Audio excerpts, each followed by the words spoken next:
This is full squad. Roll.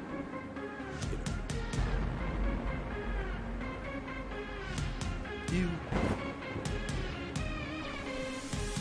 Oh. Jump. Arm. Knee.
This is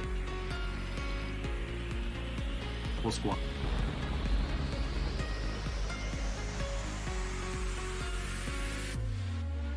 Admiral Rumors.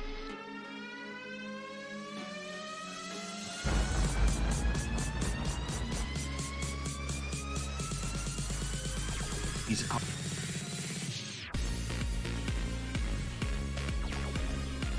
Dismiss. Sure.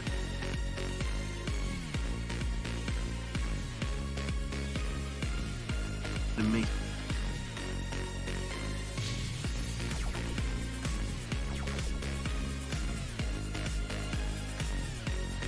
You're on your side.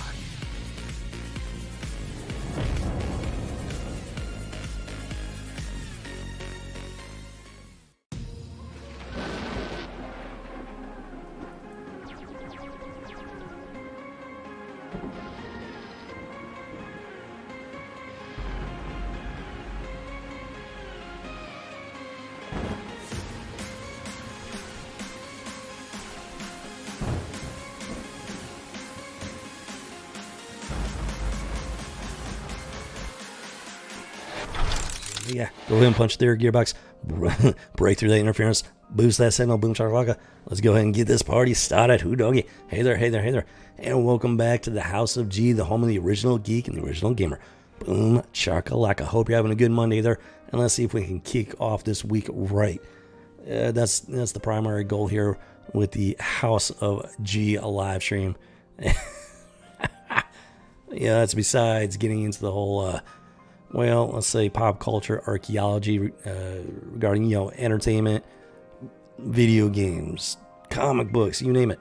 Now, for the time being, we've been pretty well focused on my comic book collection itself. And we are making some progress, at least. Yeah, still got some, there's a lot of potential going on here.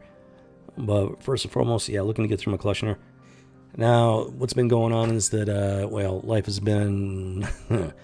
let's just say fairly nomadic for me. So I literally had like a stack of comic books. At this point, it's looking to be about 100 issues strong that were, well, badly in need of being bagged and boarded. So that's what we've been doing here in the House of G, going through each issue, skimming through it, trying to get an idea for the story, see if it's a good issue, a bad issue, or, compare and contrast to modern stuff. Taking a walk through memory lane, getting that blast of nostalgia. Let me tell you, it's been a very surprising journey. It's been a lot of fun, and there have been some surprising revelations when it comes to going through these issues here. So let's go ahead, let's go ahead and get started here. Now, as you may or may not know, if you are not a comic book collector, it goes with territory. You're going to have your bags and your boards to help protect the comic books. But then you're also going to have your comic book boxes. Let me show you what we're working with here. Yeah, so I just happened to stumble across a company, BCW, that's some really nice looking boxes. This is probably my personal favorite that they had available. And it's more than meets the eye. That's right, Hudagi. Yeah, we got ourselves some real authentic Transformers right here. From IDW at least. Now, I don't know about the modern comic books and whatnot, but at the very least, these Transformers look like the real deal. Yeah, the designs are solid, very much like the originals. And, oh my gosh, this thing's getting heavy. It's getting full. It is getting full. So yeah, down the side here, we got one Optimus Prime wielding the Spark of Life. Let me tell you, that is just too cool for school. I absolutely love this thing. Yeah, let me tell you, I've lived a couple of lifetimes already. Had some pretty serious careers and whatnot. Been halfway around the world, served in the military, etc., etc. So for me, this is pretty much me entering into my second childhood. And let me tell you, I'm having just too much fun with it. So yeah, it doesn't stop there with the box. On the lid of the box, we have one Optimus Prime cleaning the clock of one Megatron. Boom Chakalaka. Let me tell you, that is a beautiful sight to behold. That is what comic books is all about right there, in a nutshell, in a single image. Good versus evil. No matter what's going on before this moment, good triumphs over evil. Because you endure, you fight the battle, you fight the good fight, and you just have to keep the faith that good is going to triumph over evil. Ooh, doggy. And that is why pop culture matters, folks, among other reasons. Alright, so let's go ahead and get into it here.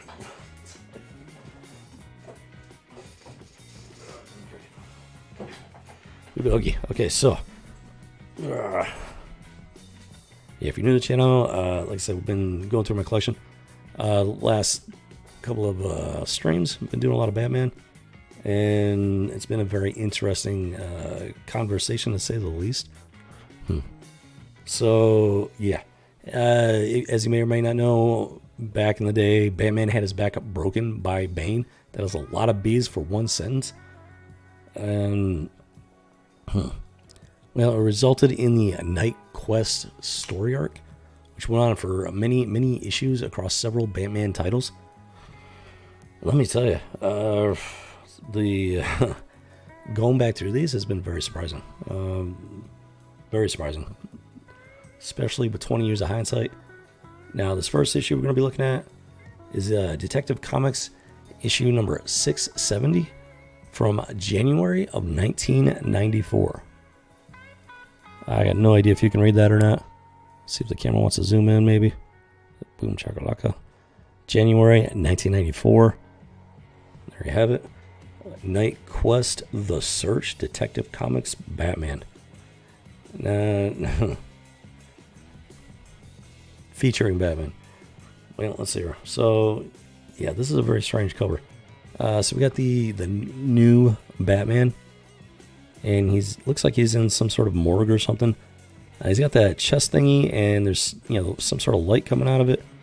It's very strange. It's very, very strange. Because I think that's Wendigo in the background. Not really sure what he's doing here, but I mean the dude's head is he pretty much lost his head, or at least part of it. I don't know what's going on there. I don't know what that light's supposed to be doing. And I don't know why it's the green screen is cutting it out. It's not green. There we go. Can kind of see it there. Boom, there we go. Okay. Kind of. Sort of. Maybe. So yeah, it's just it's kind of a weird cover, and you can see the new Batman. He's very shocked. So this guy, I forget his name, Jean Paul or something like that. John Paul, I don't know. He's definitely not Bruce Wayne. Let's put it that way. He is, quite frankly, not even close to Bruce Wayne. So, it's just, I'm not even sure how he became the Batman. Did Bruce Wayne actually select this guy? I don't remember. Like, the issues we've gone through, it hasn't explained how he became the Batman. He was already into it. And I don't, now that I think about it, I don't remember how it actually happened. I don't, I'm assuming he had Batman's blessing to some extent, at least, because Robin has been involved here and everything. He has taken over the Batcave and whatnot. These are some questions I just thought of, and yeah, we're gonna have to find some answers to those at some point. So let's go ahead and get into this and see exactly what's going on. Okay, so it starts off, it is actually Christmas time. Per mainstream pop culture, instead of just saying Merry Christmas, they say Merry Xmas. And the purpose of that is to literally take Christ out of Christmas. And you know what? I've had enough of it. It's Christmas, not Xmas. We do not celebrate the birth of X. We celebrate the birth of Christ. Period. End of story. Full stop. You got a problem with it? Don't celebrate it. I will celebrate it to my heart's content. I don't need your permission. So we got this new Batman swinging over Gotham City. Even in Gotham, this is a happy occasion. It's a happy holiday. People are enjoying themselves, spending time with their families and whatnot. So even in Gotham City, the spirit of Christ, it's there. It's there. It even talks about, in these weeks, downtown Gotham is alive with bright lights and happy shoppers and canned music. That's not because of the letter X. That is because of Christmas. That is because of Christ. And yeah, so I'm fed up at this point. Pop culture. I mean, don't get me wrong, I love pop culture. I love comic books, stuff like that. But when it comes to this nonsense, I've had enough. It's Christmas, not Xmas. I do not celebrate the birth of X. It's not a bad letter, but it has not saved my soul. And let's see here. So, yeah, we'll go ahead and get into it here. Yep, we got this new Batman just patrolling the city and whatnot. And if you have a problem with that rant right there, well, take it up with the guys that wrote this, because, I got every right to speak about it. If they're going to push this in my pop culture, I got every right to say something about it. Especially since I did pay money for this.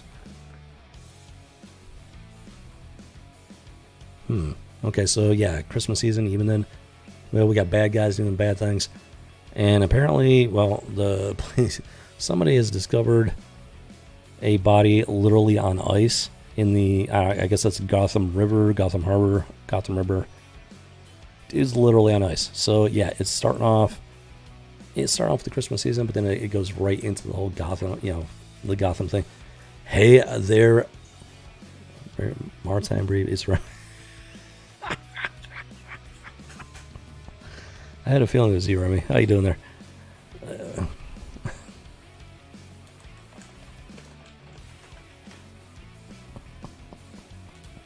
It's good to see you there, Remy. Interesting name change, Maritime Breed. So what's the story behind the name change there? Let's see here. So okay. Yeah. So it's just some body on ice, literally encased in a block of ice. Okay, so the medical examiner is stating that the dude was frozen artificially. Now, here's the thing that's... So this is 1994. Like, with the previous streams, we've had some weird stuff going on. And I just want to point this out real quick. So we got this major scene right here with the body being, examined. Medical examiner is female, and then they got this chick. I'm not even sure who she is, but naturally... it's focusing on two female characters. Like, where's the male character? Oh, he's down there somewhere, just kind of hanging out. So the male character he seems kind of useless at this point. It's not by accident, the way they wrote that. That's one of the issues I have. So It's little things going back in the day. Started off with little things and it's grown and grown and grown to the point where they were trying to eliminate male heroes altogether. Not just specifically white male heroes, but make no mistake, they are pushing to eliminate all heroes of all kinds, male heroes of all kinds, from pop culture altogether at this point. And this is this is the type of thing that started those little things, those little darts, those little seeds. Make no mistake, if you plant a seed, it will grow. If it's a good tree, it'll produce good fruit. If it's a bad tree, it will produce bad fruit. Either way, regardless of what kind of tree it is, it starts from a seed. So if it's a good seed, it's going to turn into a good tree, which is going to produce good fruit. If it's a bad seed, it's going to turn into a bad tree that's going to produce bad fruit. These are bad seeds right here. These are bad seeds. And if you don't believe me, take a look at modern pop culture. We have these bad seeds have turned into bad trees that have produced bad fruit that have decimated an entire industry. They have absolutely decimated pop culture and our entertainment. It's yeah. That's we're in danger of going down a very deep rabbit hole. Should have been read maritime as in law. Okay, no, yeah. I first read that as maritime, so I was like, wait a minute, it's not maritime, it's maritime. Wasn't sure what maritime was, but maritime makes sense. Brave is a latte teacher.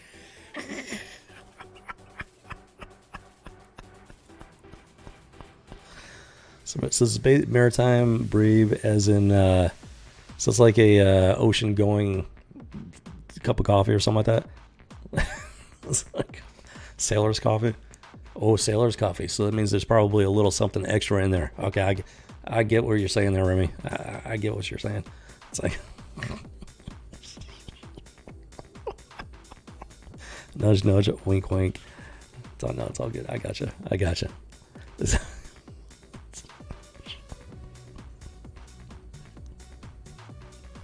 Boom shakalaka. Okay, so let's go ahead and keep moving on here. I want to say that's Harvey, right? Harvey. Oh my goodness, the dude, the like in yeah, that detective. He's the one detective. He's not. Oh yeah, so it's Montoya. I know some people like Montoya. I've never been a fan of her, especially in this instance. No, haha, not at all. Hey, whatever you say, Remy. Whatever you say. It's like,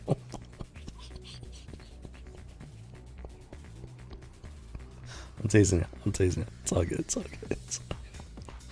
Boom shakalaka. Okay, so yeah, yeah, it's Harvey. Yeah, Detective Harvey. And naturally Montoya is the one front and center.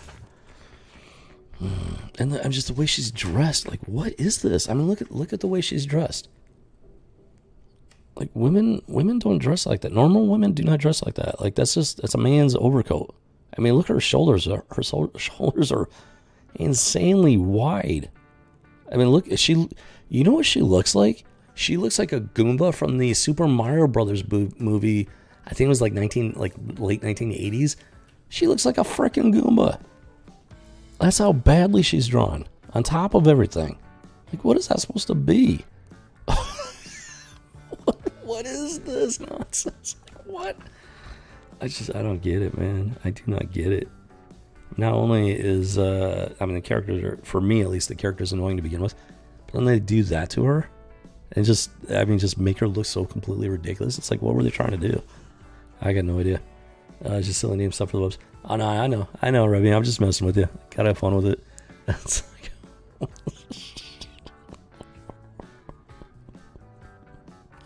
hope you're having a good Monday there. I hope you have a good start to your week here. So far, mine's starting off pretty good.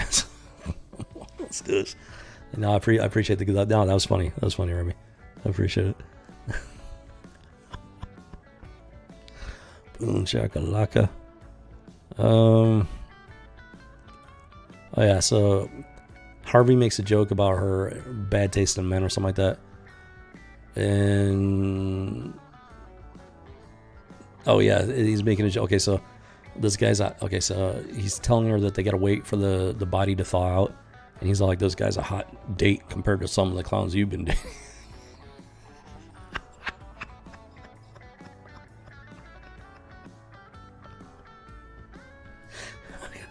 a good joke. It's a good joke. It is, but it's an indicative that, and she's like thinking to herself. She's thinking to herself that she's had quote unquote rotten luck with men. Well, I'm sure it's got nothing to do that she's trying to live a man's life and whatnot. Like good and decent guys, normal guys. That's not what they're into when it comes to relationships. Let's just leave it at that for the time being. A really muscular nun. What?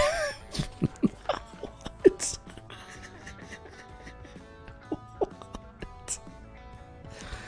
Yeah, she's wearing. Oh.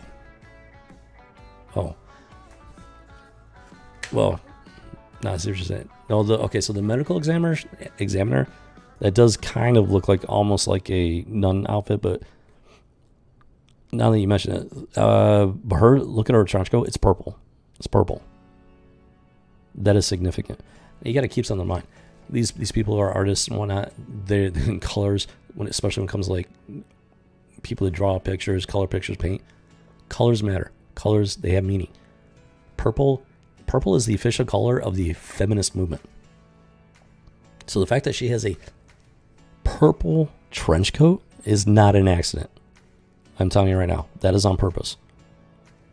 And it just looks ridiculous. Not just the fact that it's purple, but at first glance, it looks like a man. But then you see the ponytail and whatnot, and you're like, wait a minute, that face is not masculine, especially when you see the close up. It's like, wait a minute, that's a woman. That's supposed to, like, but it looks like a freaking Goomba from that really bad Super Mario Brothers movie. It's like, that's the mess. Gosh, I guess that's the message they're trying to push. And she wonders why she has bad luck with men. Like, come on, do you not look in the mirror before you leave the house after you get dressed? Oh, you didn't know about the purple? Neither did I till a few years ago and whatnot. Purple is the official color of the feminist movement. And since they wanted to cut Christ out of Christmas here, Merry Xmas, because we all celebrate the birth of X. I'm going to go ahead and get it biblical here. Purple is the color of the feminist movement. If you get into Revelations, purple is the color of the whore of Babylon. So I'll let you do the math there, 2 + 2, and figure it out for yourself there. Oh, you only saw the one in white. Okay, so her outfit does look nunnish now that you mention it. It does have kind of a nun vibe to it, which kind of makes sense in a way because hospitals back in the day were often run by churches because they were it wasn't just about the sick, it was about the poor and the needy. I learned this recently too. Hospitals were not originally about medicine. They were about helping the poor, helping the needy. And they were often run by the church because that's one of the church's main missions is to help the poor and the needy. But that also includes the sick. The poor and the needy are also going to be the most likely to need help when they're sick. And over the centuries, it has evolved to the point where hospitals primarily focus on just sick people, whether they're needy or not. And so there is as you might imagine, I'm sure nuns were heavily involved in hospitals back in the day, centuries ago. So in that sense, it makes sense that she does have kind of a nun look to her. But yeah, then you look at the Montoya standing next to her, and it's just like, what if massive double face palm, and just like Whiskey Tango Foxtrot. What are you trying to do here? Like, what are you doing? Wait, she just looks dumb, so dumb. And yes, purple is the color of feminism. It's also the color of the whore of Babylon. So, like I said, I'll let you do the math on that one. And the reason I'm bringing it up is because of this. They want to pull this nonsense? Okay, we will. I got no problem getting biblical. So here we go. Okay. So yeah, Batman's doing his thing. Well, Batman. And going up against some gangbangers that are they're trying to steal something from somebody. I got no idea. I think it's just like thugs on thugs, gangbangers on gangbangers. Batman jumps in, does his thing. What? Now keep in mind, this is not the real Batman. This guy's much more ruthless. Much more ruthless. And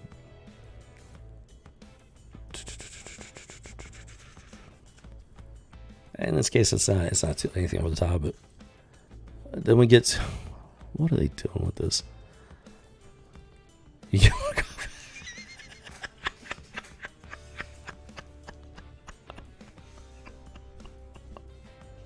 Hurry back, Remy. Okay, so we got this dumpy, super feminist Montoya right there in the Horror Babylon colors, looking just completely as unattractive as you can get. And then a few pages later, we get this image of Montoya. Like, what? She's still wearing this massively oversized trench coat. It doesn't fit her at all. And underneath, she has a very womanly figure. All of a sudden, she's letting her hair down. She's also getting some coffees. So good timing there, Remy. You're getting more coffee for this. Well, Montoya also happens to be drinking some coffee. And she actually almost looks like a woman right here. If you get rid of the trench coat, she would look like a woman. She would actually look fairly attractive without the trench coat. But this is just, makes her look ridiculous. Copy that. You carry them up. So you don't miss a single second of it. That's good to know. That's smart thinking. That's good. That's good. I appreciate you, Remy. You're a shrimp.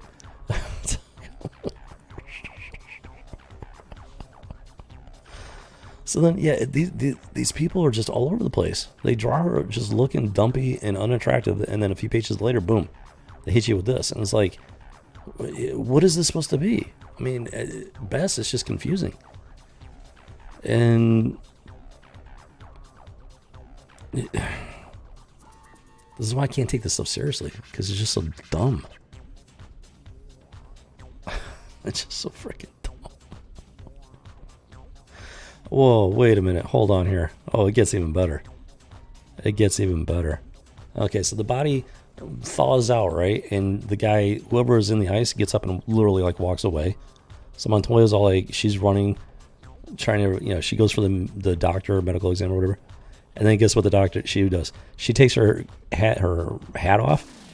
Oh, look, she's actually kind of somewhat attractive underneath all that dumpy gear.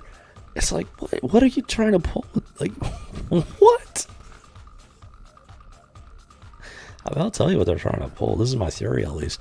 Like, oh, look, these women, they can do a man's job, but then underneath all this, the clothing, they're still women. It's like, are you kidding me with this? They don't know what. Oh my goodness, are you kidding me with this? They don't know what men. First of all, they don't know what men want. I'm speaking as a man. You can relate to her maybe hiding from the romance sometimes. Well, no, it's just no. That's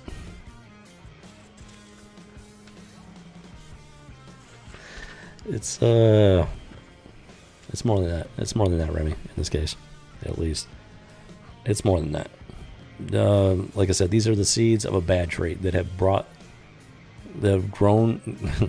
These are bad seeds that have grown into bad trees and produce bad fruit in the modern age of pop culture. Okay, we're not talking within a self-contained environment here. It's one thing leads to another. And you can't have a bad seed produce bad fruit. Like I was talking about at the beginning. And the reason I'm getting biblical is because I started this book off with Merry Xmas. So if anybody's watching this and you got a problem with it, don't blame me, blame DC Comics. So, yeah, like I was saying, a bad seed grows into a bad tree, produces bad fruit. A good seed grows into a good tree, produces good fruit. These are bad seeds right here. These are bad seeds. And like I said, purple is the color of the feminist movement. it's just yeah.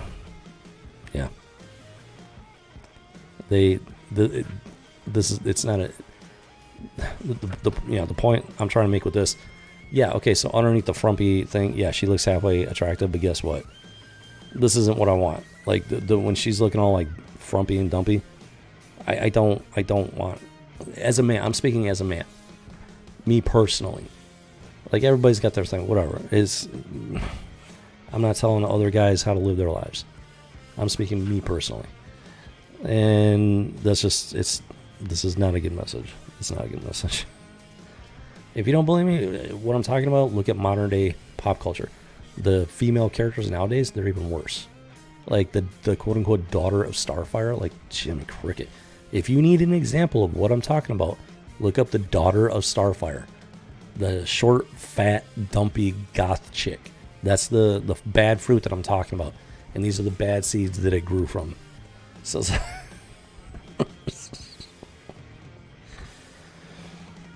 it's not about hiding your figure, it's about modesty. But here's the thing, you can be modest and still look like a woman. This is what I'm talking about. This has nothing to do. No. It has nothing to do with hiding the figure in this issue. It's about trying to make a woman look like a man. That's the problem. It's entirely possible for a woman to be modest and still look like a woman. In this case, this has nothing to do with modesty. This is about making a woman look like a man, to replace a man in a man's occupation. That's all I want to talk about it, because I don't want to. That's a rabbit hole. That's just a rabbit hole, and we still got a lot of stuff to go through here.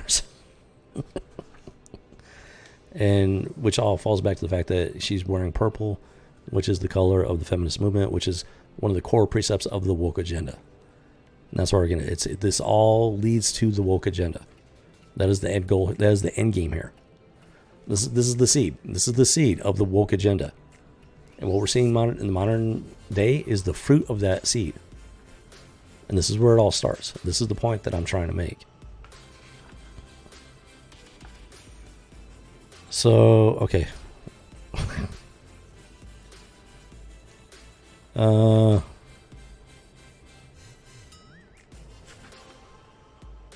Okay, weird. So it shows Montoya, and I guess she's still at the hospital or wherever.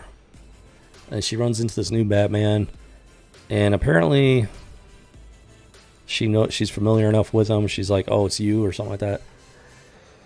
And the doctor is with her.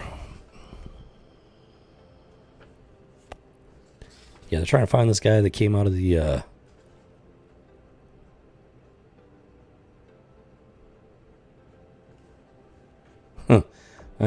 So yeah, they're running, and this guy all of a sudden comes out of nowhere behind him and everything. He's like, "Argh." So he's basically like some sort of ice zombie dude or something. I don't know. It's still a mystery at this point. And this guy actually does know how to speak. Warm bodies, stilling the cold, raising the temperature, robbing me of life, but soon to be frigid, cold. Is this Mr. Freeze? Okay, I'm starting to think this might be Mr. Freeze. So he recognizes Batman, like in this. So he's going up against these people. He's like, it's the Batman, but you've changed. And so the last I remember was the face of that grinning idiot, the Joker.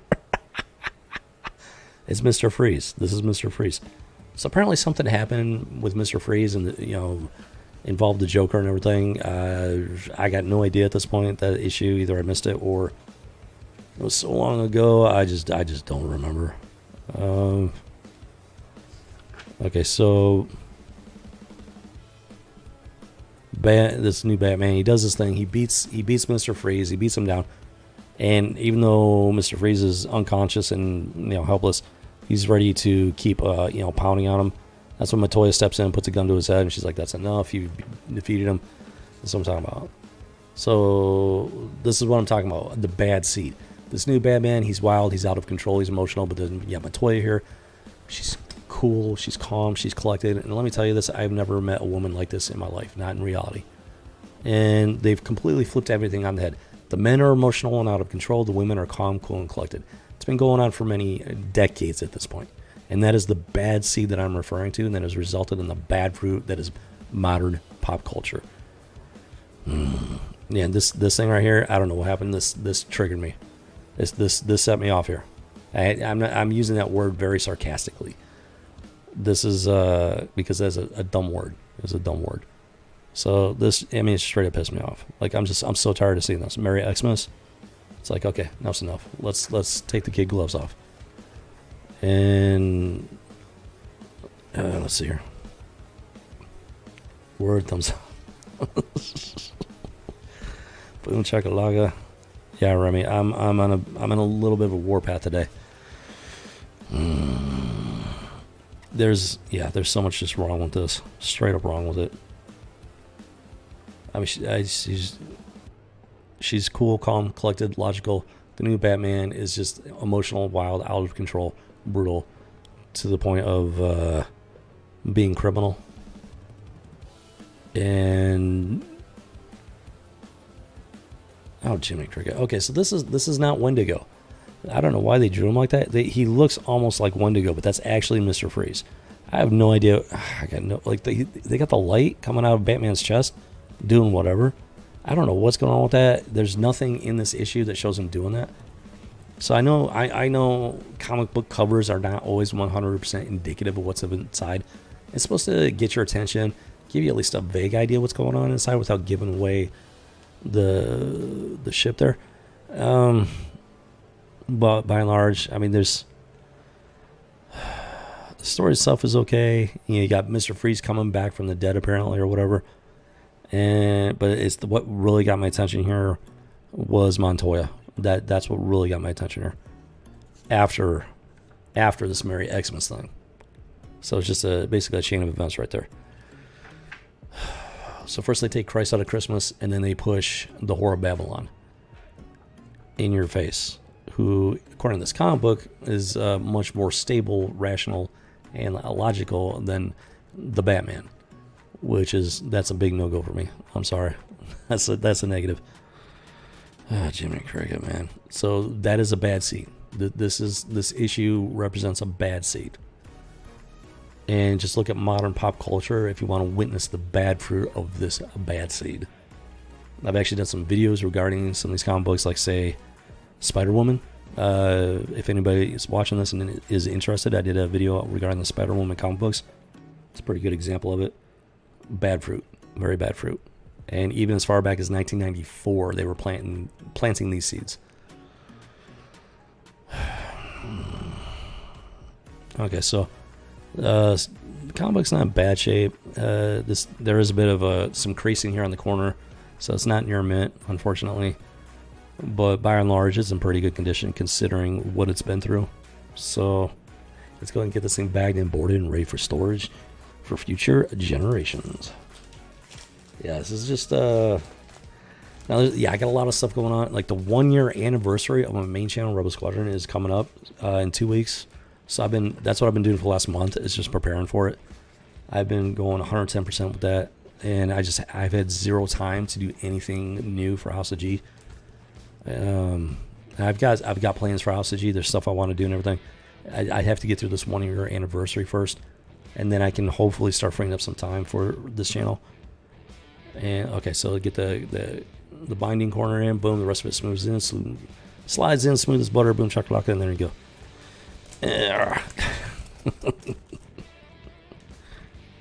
So yeah, this Night Quest thing, at the very minimum, Night Quest is a hot mess. This is 1994. This is after Batman broke his back because of Bane. So many B's, way too many B's in those sentences. And then you got this guy taking over. I got to find out what's going on with this guy again. I know St. Dumas and whatever, but yeah, I think Bruce Wayne gave him his blessing to take on the mantle of the Bat and everything. And Batman, Bruce Wayne didn't really fully realize what this guy was about. And since this started with Merry Xmas, that opens up the door. We got 3 more issues we're going to go through dealing with Night's Quest. And that's already opened the door for some conversation. So let's go ahead and put this bad boy back in storage here. properly. Yeah, so this this box is almost full. It can hold 150 comic books. My supplies here are getting low. By the time we get on here, yeah, so we're looking at about over 90 issues that we've gone through on this House of G that needed bagged and boarding. So that's a lot of comic books. That is a lot of comic books right there. And that's just the tip of the iceberg on my collection. I've got bare minimum 600-700. I estimated at one point maybe 1,000. And keep in mind that's because of sporadic collecting when I mean, because it's not exactly a cheap hobby, at least not nowadays. Back in the day, it was much more economical. I mean, I remember when comic books were like 10, 25 cents. That's how long I've been collecting comic books. And now they're just, I mean, the cost is insane. And then you got the bags, the boards, the boxes. So you need the money and then the place to store them, the room to store them. And it's been difficult at times. So I have a pretty sizable collection. It's not nearly as big as it would be if I had, a more stable life, to put it simplistically. But I've got, in my opinion, humble opinion, I've got a respectable size collection and everything. And I'm actually really happy that I still have it. Like I said, it's a small miracle that I still have it in my collection. It has absolutely been a blessing for this channel as far as I'm concerned. Okay, so let's go and get into the next one here. So this one is going to be Shadow of the Batman. Or, well, Shadow of the Bat, rather. Okay, so this is going to be issue number 21. Well, not just in November, but late November of 1993. So this is actually, the year before this last issue we went through. And as you can see, it says Bruce Wayne 1, The Hood. Now, if you remember before, we had Joker 1. Something about the joke, King of Comedy or something like that. This one focuses on Bruce Wayne 1, The Hood. Since this is before, this was 1993 instead of 1994. So you have this guy. Okay, it's not the Red Hood. It's not the Red Hood. It's the Hood.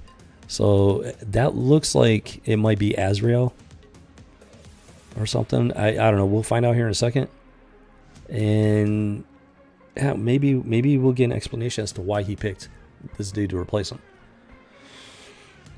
Oh, it says part 1 of 3. I have parts 1 and 2, at least in the stack. So I unfortunately I don't have 3 here. Oh yeah, so this is Night Quest: The Search. So you got subtitles on subtitles. You got Shadow of the Bat is the title. Then you got Night Quest, and then you got The Search. So I mean, this is just chock full of titles at this point. It's like, oh, we don't have enough titles. Let's add some more titles to it. They got really complicated with this one.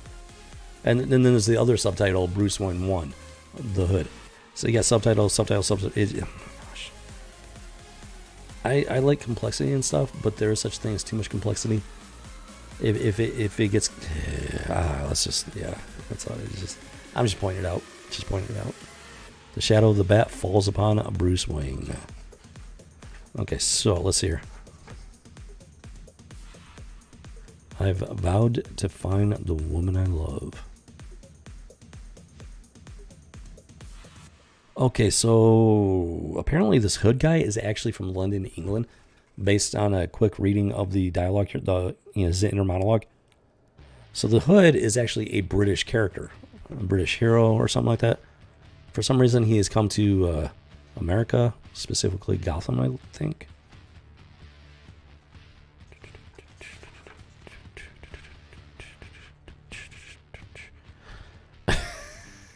What?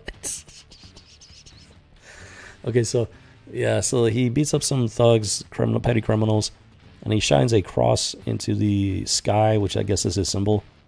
And then boom, bat symbol pops up.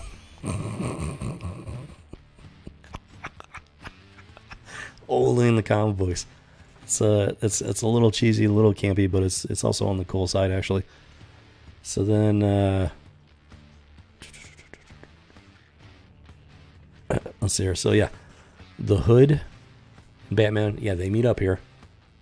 I'm not really sure what's going on here. Wait a minute. So this is supposed to be after he broke his bat. After Bane broke his back, because as you can see here, he's using a cane because, you know, his back got broken. He's still healing and recovering. So I'm a little confused on that. Let's see here. This is... Oh, wait a minute. You know what? Actually, I might remember this. If I remember this correctly. So I haven't moved past this page yet. I think he's faking it. Like he's standing there, right? But he's not really moving. He's standing very stationary. I think he's faking it. His back is broken. Yep. Here we go.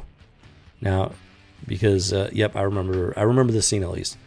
You actually have Alfred skulking in the background here. He's hiding in the shadows.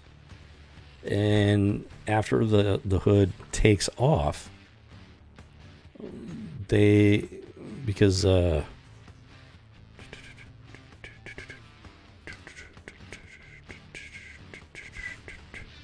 I think it was public knowledge that Batman got his back broken. I think. And then after the hood leaves, Alfred comes out. And as you can see here, Bruce Wayne / Batman is tied to a pole to keep him on his feet. And he's still in recovery. He's very much... recovering from a broken back is no easy thing. Some people, they're paralyzed for life. Not everybody, though. Some people do fully recover. It takes time. And Alfred is there helping him maintain the illusion that Batman is fully functional.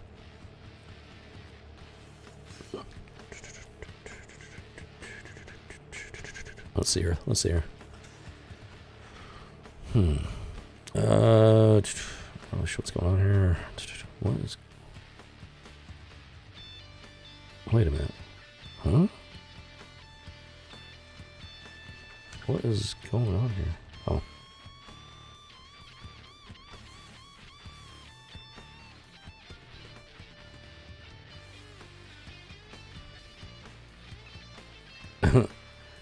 Okay, yeah, I'm not sure who this guy is. I got no idea, actually. Colonel Vega, Yuri, Monkley Hall. I don't know, some dude, hippie-looking dude. There's a mansion, whatever. He's got these guys. He's leading down into this little dungeon. She's chained up by her ankle. That dude is sick, apparently wheelchair-bound. So I'm not really 100% sure what's going on. He's talking about her powers, how she never developed a love of her powers like he did. I don't know what powers he's talking about because I have no idea who this guy is. Mr. Jack Drake is the man in the wheelchair. I think one of the Robins' name was Drake, but I don't know if there's any relation. I got no idea at this point. Here's a great example. I can't plan this. I can't plan this stuff. See, for anybody that's new to the stream and everything, I don't read these ahead of time. I am going through these cold. So you're getting authentic reactions to this stuff, reading it for the first time in a very long time. And I can't make this up. Like I can't. We've already, with the first issue, we got into Merry Xmas and the feminist stuff. And now, boom, we get this one. I can't make this up. So we got the quote unquote new Superman at the time. He's got the long hippie hair and everything. They try to make him look, I don't know, modern, I guess. And literally, and it's an ad for his one of his issues. And then literally on the next page, we got the original Superman, the original Justice League of America archives. And look at the difference. I mean, look at that. It's Superman right there. No. I'm so cameras. Gotta love cameras. That is Superman. That is Superman. And you can see he's got the underwear over there, but that's for modesty. People make fun of it. Oh, why is he wearing underwear on the outside? It's so you can't see his junk. And then he's now at least they still got his underwear here. As you can see, that guy, no underwear. It's just a straight bodysuit, and you can see the difference. So if you ever wondered why Superman's wearing underwear on the outside of his, that's why. And it's not underwear. They're shorts. They're shorts. It's not underwear. They're shorts, and for the purpose of modesty. Because look at that right there. Kind of hard to tell with the green screen, but you can see it. There's no modesty there. Like I said, I'm on a rampage today. Oh man, I'm in a fighting mood. It's just, that is, I mean, this is like the perfect contrast, the perfect comparison. You get the original, the real Superman, and this modern nonsense. That hippie hair, and you got this guy, no underwear, no shorts, just a straight bodysuit. There's no modesty applies to both men and women, not evenly, not equally.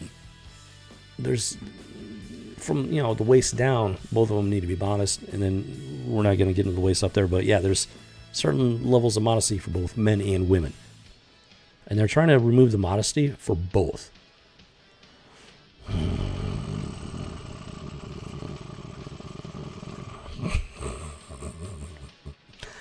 I can't make this stuff up. I didn't plan this. It just popped up right there, boom, right there on the pages for both you and me to see, and it all ties in together. It all ties in together, and these are the bad seeds that were resulted in the woke agenda of the modern times. So we got the Hood doing this thing. Batman recruits the Hood to help him out with something. I'm not entirely sure what. Yeah, so we got, this is a striking image right here. We got Bruce Wayne in the shower using a cane. So he's, and then, after the shower, he's like, he's got that back brace going on. Looks like his shoulder's injured.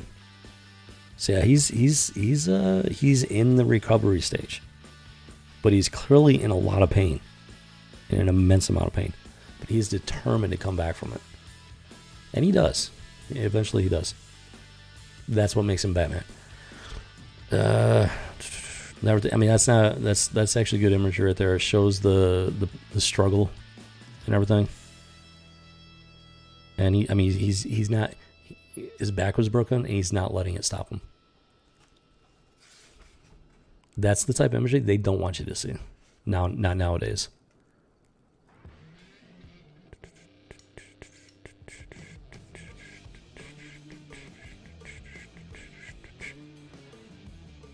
Okay, so it looks like the Hood is finding a file on one Benedict Asp. I'm not sure who that is. Bruce Wayne is reminiscing about, Catwoman. Now, as you can see, that is a very feminine, very sleek Catwoman. And honestly, personally, I like the imagery. Opposites attract. They were very much opposites. And, but look at that. Look at that. That is what Catwoman looks like. You're not going to see that nowadays. You're just not. This is not what the modern comic book, the mainstream comic books, these companies, if they were to see this, they would have a heart attack. This is why they want everything to go digital, so they can scrub stuff like this from reality. Make it like it never existed. Now, there is a distinct lack of modesty there, but it's not as bad as some of the stuff going on. And you know what? That's not Montoya. That's not this is also good. Now, keep my purple feminist color. Catwoman wears black / purple, depending on her costume. Sometimes it's black, sometimes it's purple. But that is the polar opposite of Montoya. That is the polar opposite of Montoya. And I'll take that over the Montoya any day. Because this, you look at it, it's a woman. You know it's a woman. Oh, here's what I'm talking about. Yeah, so she wears a combination of black and purple times. Which, yes, is a feminist color. So, I like the color. I like the character for what she is and everything. But make no mistake, she is a feminist character. And she's torn. She's torn between her desire for independence and whatnot and her feelings for Batman. She's torn. And that's actually truthful in her character. That's why I don't have as much of a problem with her, because they're not... There's that conflict there. And that conflict is real. That conflict stems from reality and the truth of feminism. She's an independent female character, but she's drawn to the Batman. And that is the natural internal conflict of feminism in and of itself. That's why I don't have that much of a problem with Catwoman, because it's a very truthful representation by and large. Now in the modern comic books, I doubt that that's the case. They probably butchered her character to hell and back. Oh yeah, and then we have Batman and Poison Ivy. Oh my goodness, poor Batman, man. He cannot find a normal woman to save his life. I feel sorry for him in that regard. He's got just the worst taste in a woman.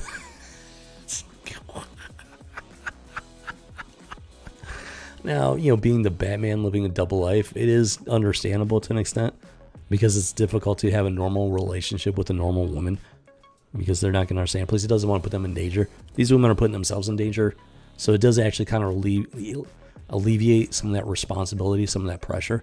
So it does make sense to from a certain perspective. But poor Batman, dude.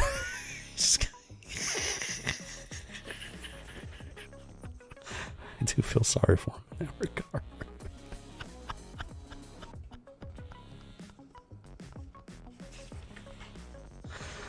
Oh, Jiminy Cricket. Okay, this is weird. Yeah, this just went back to being weird. So this chick, I don't know who she's supposed to be. Not a clue. So yeah, it's the hippie dude, and then the chick, and they're in his dungeon. Yeah, this guy, he like cuts himself pretty severely.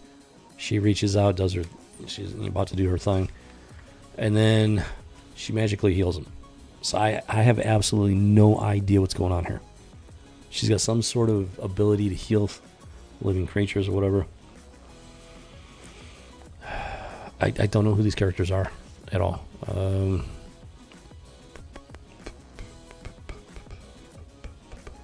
Uh-oh.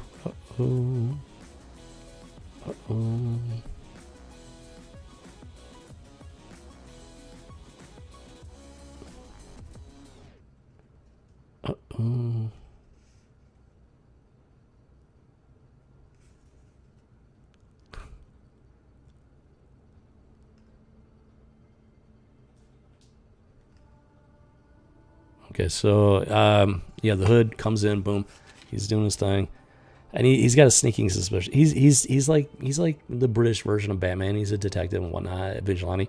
He knows something's up, so he snatches the hood off of him, and it's Alfred.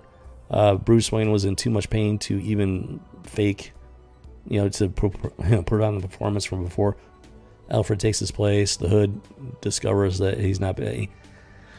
Alfred is, he thinks on his feet, and he convinces the guy that, the real Batman wasn't able to make the meeting or something like that. I don't know. And he's like, it's okay. And the Hood is all like, it's okay, friend. We're on the same side. So the Hood seems like a pretty decent guy. And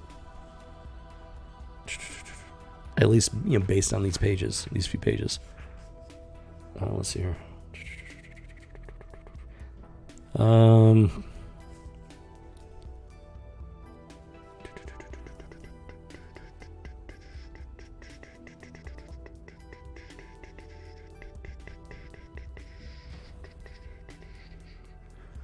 Okay, so they got some sort of information out of this Benedict Asp. Okay, this hippie looking dude, he's with the dungeon. He's Benedict Asp, former professor, failed businessman. And that's how he's described in the case file, apparently, that the Hood managed to pick up. I don't know. So that's the end of this particular issue, and we do actually have part 2. So we're gonna get into it. Yeah, he's still very much disabled from the injury, but he is recovering. He's pushing himself. He's like making himself stronger, every day. His goal is to, be Batman once again in full. Yeah, so, this issue, there's some weird stuff. There's some stuff in here that's not bad. So, these guys are very confused. Alan Grant is written by Alan Grant and Brett Blevins. I don't know, man. These guys are confused. They're writing the stuff, not just Shadow the Bat, Detective Comics issue and stuff like that. These people are very, very confused. But they are planting bad seeds, let's put it that way. By and large, even there is some good stuff in here, but there's also some not so good stuff. And those 2 Superman ads, I mean, that was perfect. Perfect contrast. Right there, boom, side by side. You can see the difference. And the hippie Superman, I don't like him. I never did, to be honest. So yeah, go ahead and slide that in there, smooth as butter, boom chakalaka. This one's in pretty good condition. It's in better condition than the last one even though it's a little bit older actually. This one's in really good condition. Maybe not quite near mint, but I think it's pretty close. Pretty close to near mint. Okay, so this one's bagged and boarded, ready for storage. Night Quest: The Search, Bruce Wayne, #1, The Hood, November 1993. So yeah, 93, 94. There's some odd stuff going around in that time period. Okay, so let's go ahead and get into Night Quest: The Search, Bruce Wayne Part 2.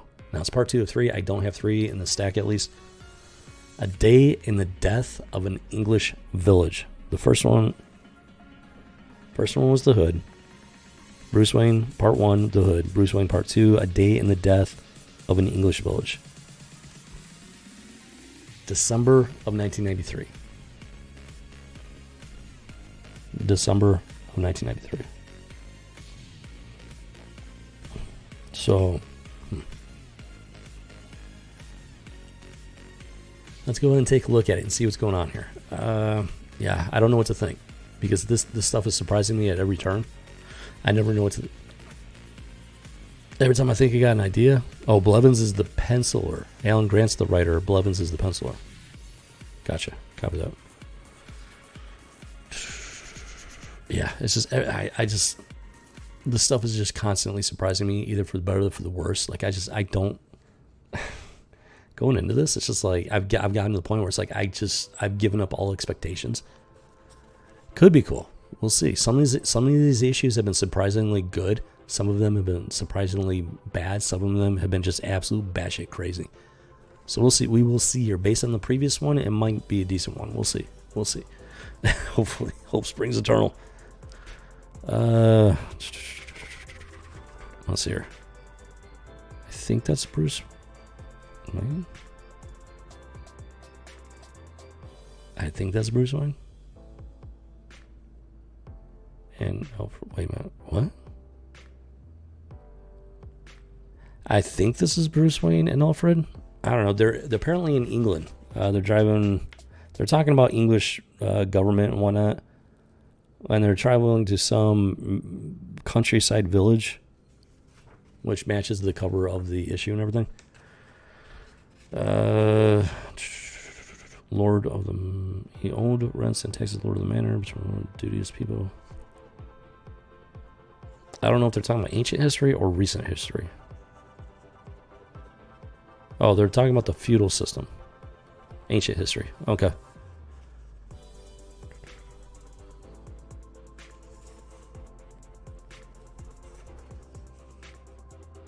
Day in the Death of an English Village. What? Okay, we'll see where they're going with this. Okay, so there's still life in this village. And tally ho! Okay, so we got a dude on a horse, a couple of dudes on a horse. I'm not sure how many dudes on a horse we got here, but it looks like they're hunting. They're doing the hunt. Oh yeah, so they're hunting a fox, and they got the beagles. They're not using guns or anything. They're just the beagles actually hunt the fox or something. So yes, you got the guy. It's an ancient tradition in England, and they got these masked dudes ambushing him. We'll find out why here. Sprays the guy in the face. Looks like maybe an abduction. Yeah, so all this is going down. And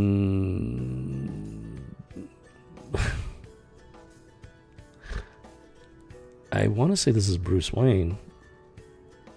Disguised as like an English gentleman. Because I think that's Alfred in the car driving him. He gets out. He's got his cane. It looks okay. He's got two canes actually. I'm thinking that's Bruce Wayne in disguise. So the English dude gets the jump on the guy. He's about to like smack him or something like that. He's like, "You should stop."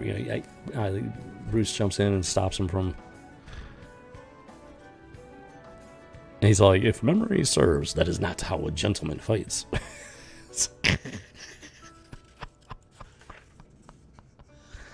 Wait a minute, hold on here. Sir Hemingford Grey. I don't know. I think this is modern England and everything. I'm pretty sure that's Bruce Wayne.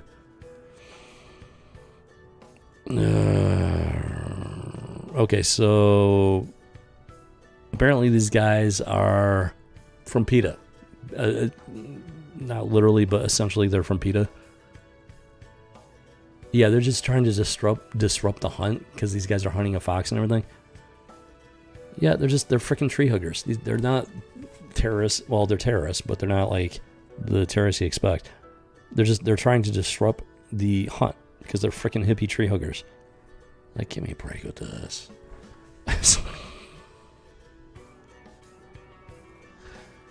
And instead of pressing charges, which I would do, they let them go.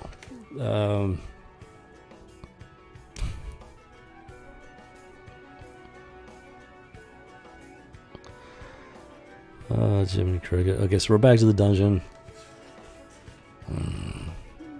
PETA. Don't get started on PETA. Animal worship. It's just straight up blasphemy. I'm sorry. Human beings are above animals, plain and simple. Whether you agree with that or not, I don't care. I am not at the level of an animal. I'm not beneath an animal. I'm above an animal. If you disagree, then there are fighting words. Let's put it that way. Because I will not allow you to put me at the level of an animal, because you can literally do anything to an animal, which means you're willing to do anything to me. That makes you a threat to my safety and well-being. Let's put it that. That's putting it in the simplest, most polite terms possible. And that's why I got a problem with tree huggers. And that's not even getting into the biblical aspect of it.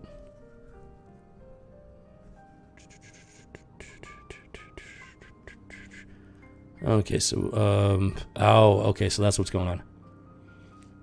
Okay, so this Asp guy, this hippie dude, is in England. So yes, this is Bruce Wayne dressed up in disguise. That's the dude right there with the dungeon and everything. Bruce is investigating, trying to find out what's going on with this guy and everything. He's still got these people in his dungeon doing experiments. She's able to heal stuff. This dude can apparently kill stuff. Okay, so the hippie dude can amplify stuff with his mind or something like that. And kill stuff. The lady, she can heal stuff, so they're like polar opposites or something like that. Let's see here. I don't know who these characters are. I don't know where they got their abilities. And I can have absolutely no background on these guys. So, yeah, Bruce Wayne's doing his thing. A couple of guys having a cricket game or something like that. Dude hits the ball, hits straight for Bruce. He's still got his reflexes, catches the ball without dropping his cane. Pretty impressive there. Yeah, he's still Batman. He's still Batman. Make no mistake. Still a force to be reckoned with. And yeah, we still got the... This is why I would have pressed charges. This PETA wannabe is still stalking around, doing his thing, making his plans. So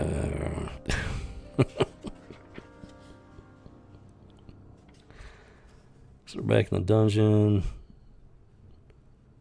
Okay, so this dude is now trying to amplify her healing ability. Is what he's trying to do now. He can amplify, but he can also like kill stuff. She's like tired or something. She's struggling to do her thing, so he's trying to amplify her power.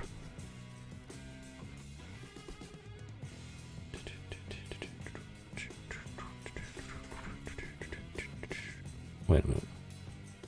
Hold on. Whoa. Hold on.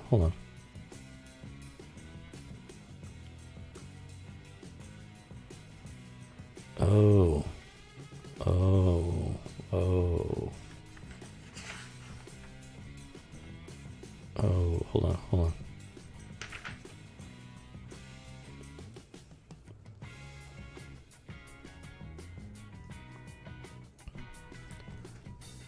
Yeah, so this dude has the ability to amplify stuff, like her healing ability, but then he also has the ability to twist it and corrupt it. Um,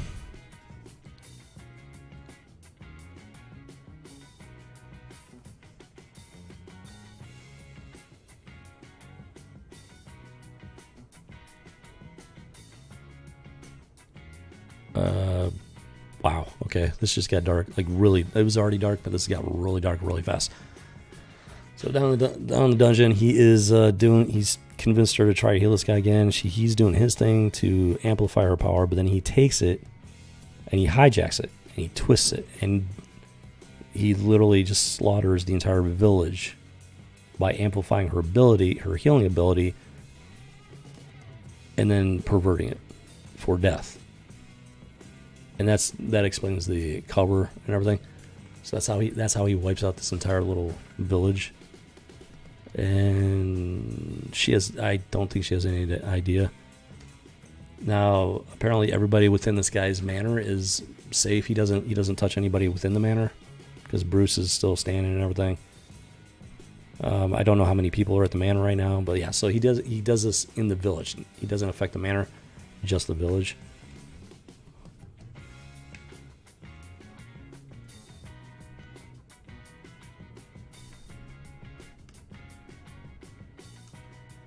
Interesting. Okay. So by and large, not a bad issue. Which is a little surprising with all the craziness that's going on in this time frame. I mean, it's a little surprising because other than the weird like psionic supernatural aspect and everything, which Batman deals with his share of like supernatural type characters. And, you got Poison Ivy. I consider her to be a supernatural character. This guy's doing, psionic stuff. It's not bad. This one's not a bad Batman story. He's playing the detective. He's literally playing the detective, which is great to see it. Like he's not just running around in the bat suit beating people up. I mean, he's in disguise, just not as the Batman, and he's playing detective, and that's what he is. He is the world's greatest detective, and I think people forget that core facet of the character. So this is actually a pretty good one. In my humble opinion, this was actually not bad, and now I'm surprised by it because, like I said, all this weird stuff that's going on in this time frame. This one is 1993,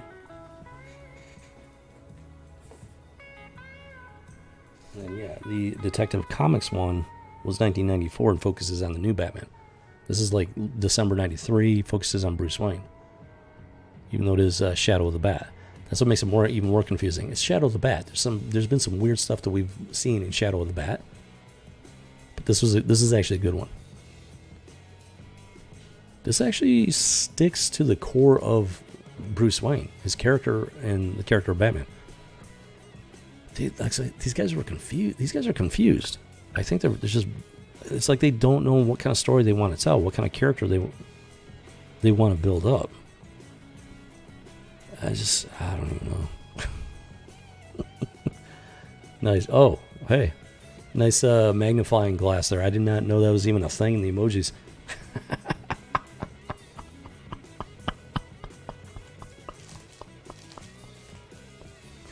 Boom shakalaka. All right. Let's see here. Okay, let's go and get this one in storage. This one was thankfully not a crazy one. It wasn't like completely out of left field or anything like that. It was very Batman. Let's put it that way. That is a nice break, nice pleasant surprise right there. All right, so we'll get that corner binding in. Boom, smooth, slides in smooth as butter. Boom chakalaka. I don't know if I have part 3 in my collection or not. I actually would like to get part 3 if I don't have it. I don't have it in the stack, unfortunately. It would be nice to actually complete that story arc because I am curious as to how I want to know how they go from this to this. Like I want to know how they make that leap there. These are not the same Batman. Two very different men. And I don't know. And one's written by Grant, one's written by Dixon, and Dixon has written some good stuff, but then he's written some absolutely batshit crazy stuff.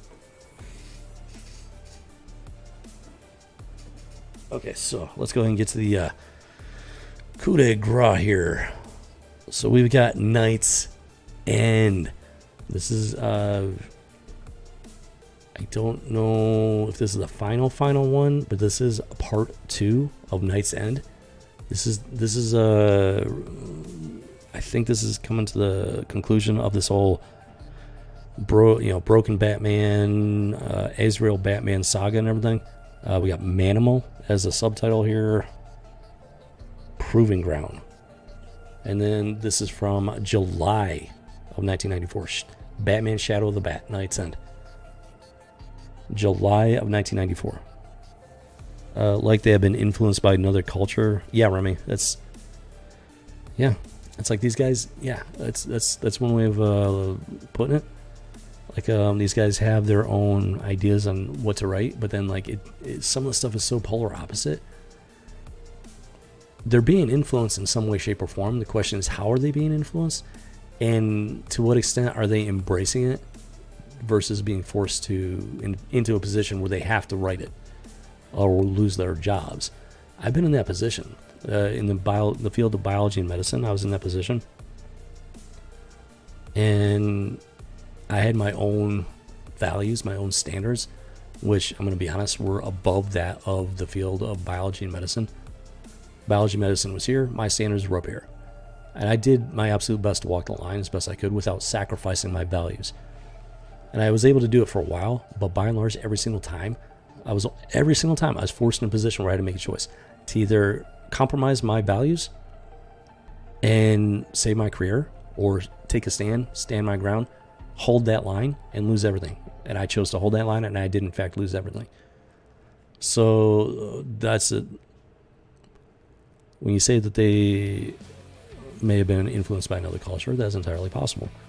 And it's entirely possible that they tried to walk the line as the best they could, telling their story, the stories the way they wanted to tell them as best they could.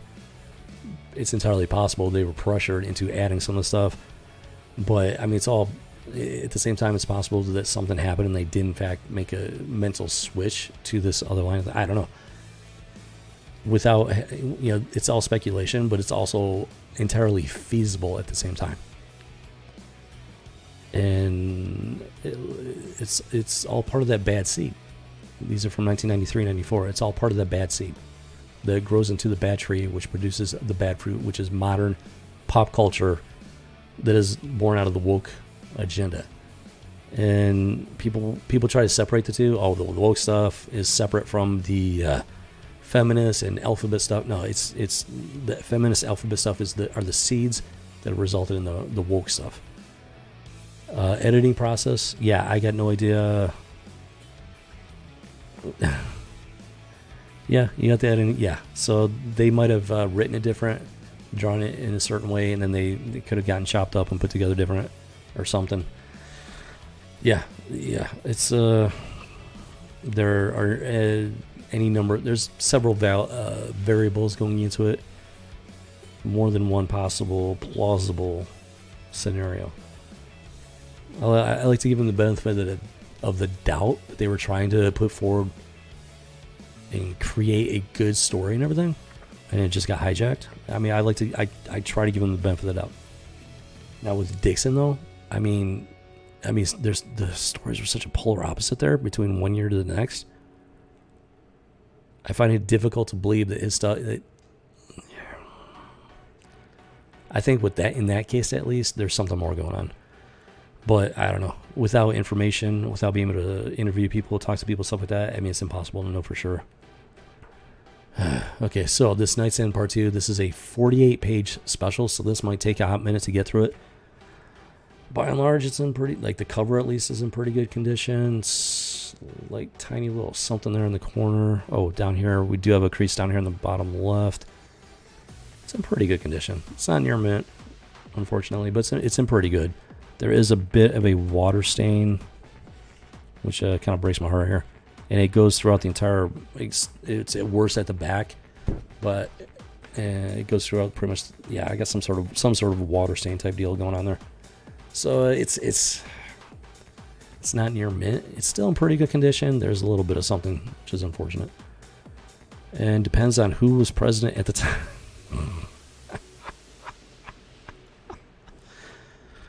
Yeah, it's entirely possible that has some influence over it.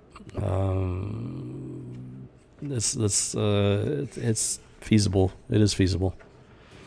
So, yeah, we start off here. Shadow of the Bat falls upon Manimal Proving Grounds. This is Knight's End Part 2. I don't know if this is the final issue in the Knight's Quest series, but it's very close to the end at least. Yeah, so this is continued from Batman 509.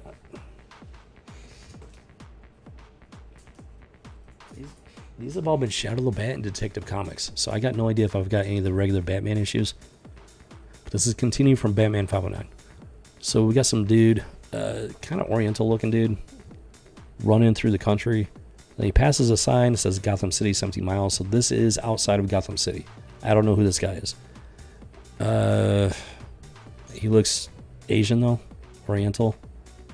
And then we got, that is Bruce Wayne, and he's swinging an axe. He doesn't have a cane. He doesn't have a brace. He's, it looks like he's pretty near full recovery at this point, which would make sense being at the Knight's End of the Knight's Quest. And he's, okay.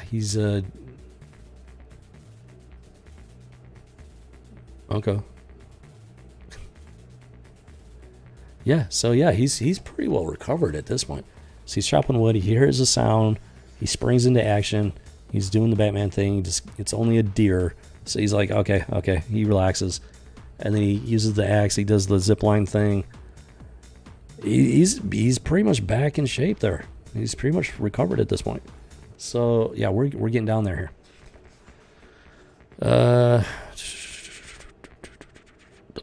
Omen, the Mask of Tengu. I don't know who this guy is. He's definitely some sort of Asian kung fu dude.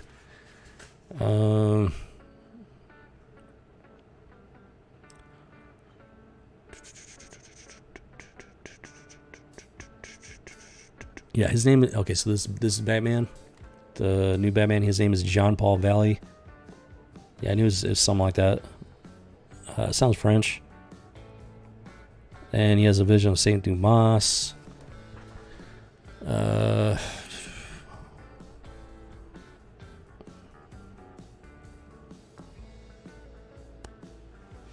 Saint Dumas, well, the supposed vision of Saint Dumas is talking about one charlatan Laha who murdered his loyal disciples. I don't know who these people are supposed to be. One thing I've never done is looked up these characters like Saint Dumas. I've never looked them up to see if it's an actual real person in real life or not. I'm gonna do that real quick.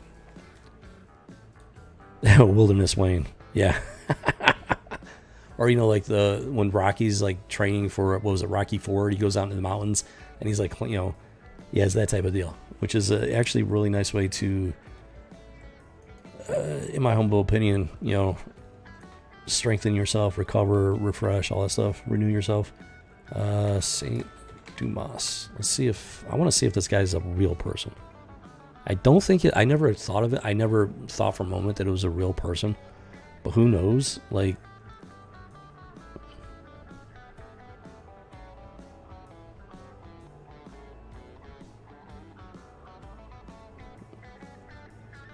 okay, so there was an Alexander Dumas born in 1802. That does not look like the vision of Saint Dumas. Doesn't say he's a saint or nothing like that either. Well, he was a nobleman. I don't know. I'm gonna have to do some research on this because like in all the years that this has been out, we're talking 93, 94, I never once thought to look it up. I always figured it was just pure fiction, complete and total fiction. And now I'm actually kind of wondering if maybe they took a real life person and completely butchered their history for the story. Yeah, I'm gonna have to do the. Oh yeah, I meant to ask you about that. Can you actually hear the music?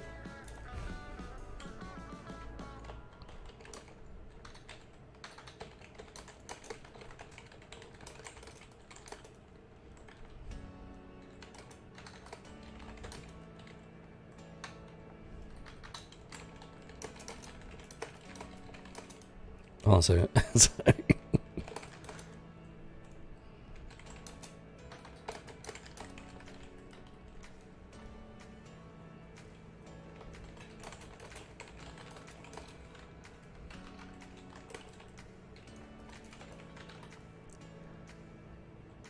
Okay, so it's at a good level now. Yeah, I've always had the music. It's just it's weird because I'll do a test stream, so I'll be listening, so I can like adjust the audio and everything. And like when I'm doing the test stream, it's just like a normal stream except that it's unlisted, and it sounds fine.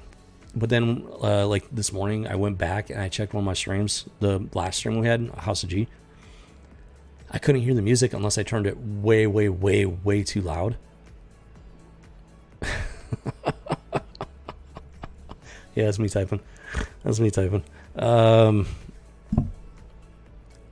So I boosted the music on the stream and everything, but I still have no idea if it's. So thank you for the confirmation. That's he said it's at a good level. Okay, so we're gonna maintain that music level there, because I've had the music playing like the entire time. Like every time I stream, the soundtrack is going. So I'm a little disappointed that you couldn't really hear it before. It's like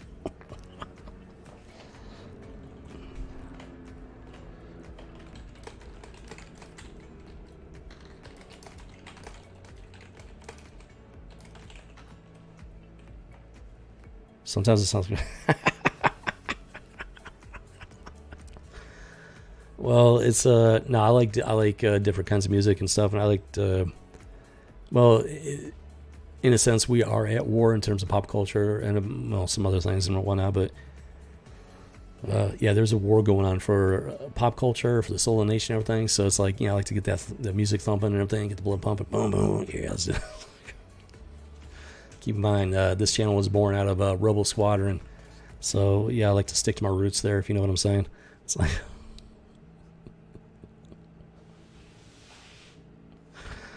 So yeah, this guy has been brainwashed, this Jean-Paul Valley, and I do sympathize with him for that. He's been very thoroughly brainwashed. I don't know who the Saint Dumas is actually supposed to be. The people behind it, responsible for brainwashing Jean-Paul. I got no idea.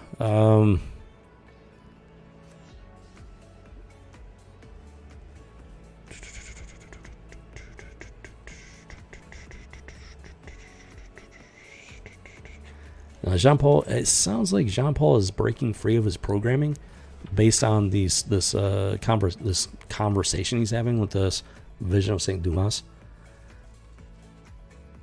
Yeah, no, I appreciate it, Remy. I was literally wondering about that today, if the music was still too low.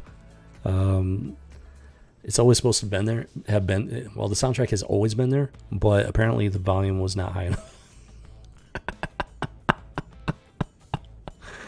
That was disappointing on my end. Okay, so Robin is still in the picture here. He's doing his thing there while Bruce is weight training and everything. And now, based on previous issues, Robin was having problems with Jean-Paul Batman. And okay, so now, yeah, Nightwing is coming in here. So apparently there's something going on here. And hold on, he's got that coin there. It's a medallion of the Order of St. Dumas, the organization that spawned Azrael. Okay, so they're actually trying to figure out who this guy is. See, I don't know how Jean-Paul became the Batman, how Batman, Bruce Wayne. I know Azrael, the character Azrael, he's been around a bit at this point. Not a long time, but long enough. So I think maybe Batman and Azrael had interacted. And maybe that's how, like, it's why Nightwing didn't take over. I don't know, but let me point something out real quick though. Yep, even Nightwing has that stupid hippie haircut, that hairstyle. It's just, it looks ridiculous. It just looks ridiculous. There's a John Paul Luke was recently for involvement in the guy who didn't kill him. Oh, well, I think Jean Paul is a fairly common name, and of course, the guy who didn't kill himself has been around a while too, so I mean, who knows at this point. But I think John Paul is a fairly common French name because I have heard it before from, you know, other guys and stuff, but who knows? Who knows at this point? But Batman, Nightwing, and Robin, they're actually actively trying to piece together John Paul / Azrael's real background and everything, this Order of St. Dumas. Okay, so there are a certain sect that broke away from the Knights Templar back in the 14th century, claiming to follow Dumas, a saint who seems to have never existed. So yeah, I think this is just completely made up. Yeah, I think this whole St. Dumas thing is just 100% made up for the Batman storyline.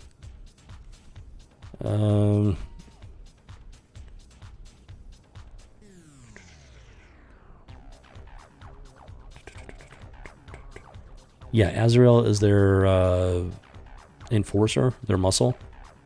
And every single one is indoctrinated, brainwashed from birth. The dude's brainwashed from birth. So I do have a certain measure of sympathy for this guy because, you know, he was literally born into a situation.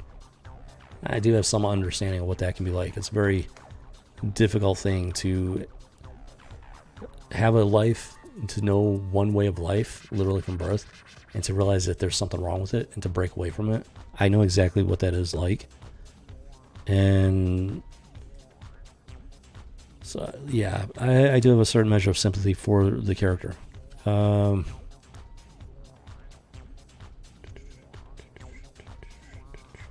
It sounds like Bruce Wayne, Nightwing, and Robin are finally piecing this together. Oracle has helped out with gathering some of the information.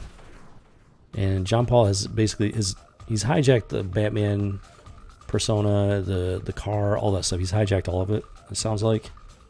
He honestly wants to clean up Gotham, but he's doing it in a way that is just, it's not in line with who the Batman really is. And that actually, you know, now that I think about it, this is actually a really good analogy to what's going on with modern pop culture and comic books.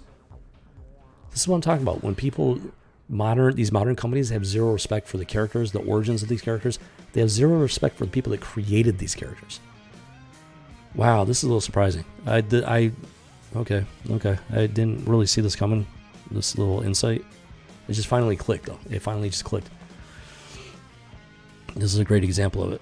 Yeah, something about this whole thing just always didn't sit right with me. This is like, it's kind of coming together, but so yeah, this Azrael, he's not the real Batman. Like, in his own way, he's trying to do the right thing, but he comes from a very different background than Bruce Wayne. Bruce Wayne came from a very loving family with a strong father, and a very feminine mother and everything. She was a woman, you know, a traditional woman, traditional father, masculine father, everything. Taught him good values and everything, raised him right. But then you got John Paul Valley, who was from birth, brainwashed from birth, from the Order of St. Dumas. Not a family environment. This John Paul Valley, he has no idea what it's like to have a family, to just be a normal human being. But there is some part of him that he sincerely wants justice.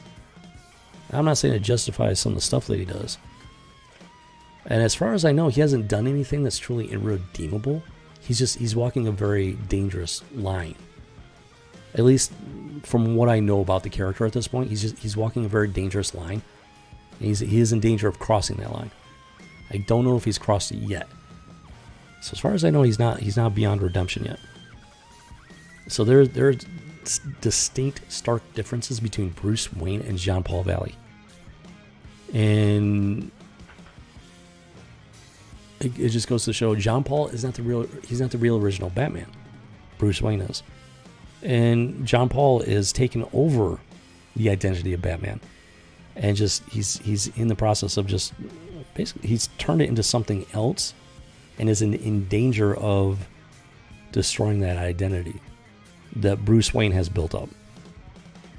As the Batman has a reputation. And John Paul Valley is in danger of ruining that reputation. And that touches on what they're doing to these characters. They're destroying these characters. They're destroying their history, their The original intent behind. I need a drink. Jimmy Cricket. Been talking for an hour and a half.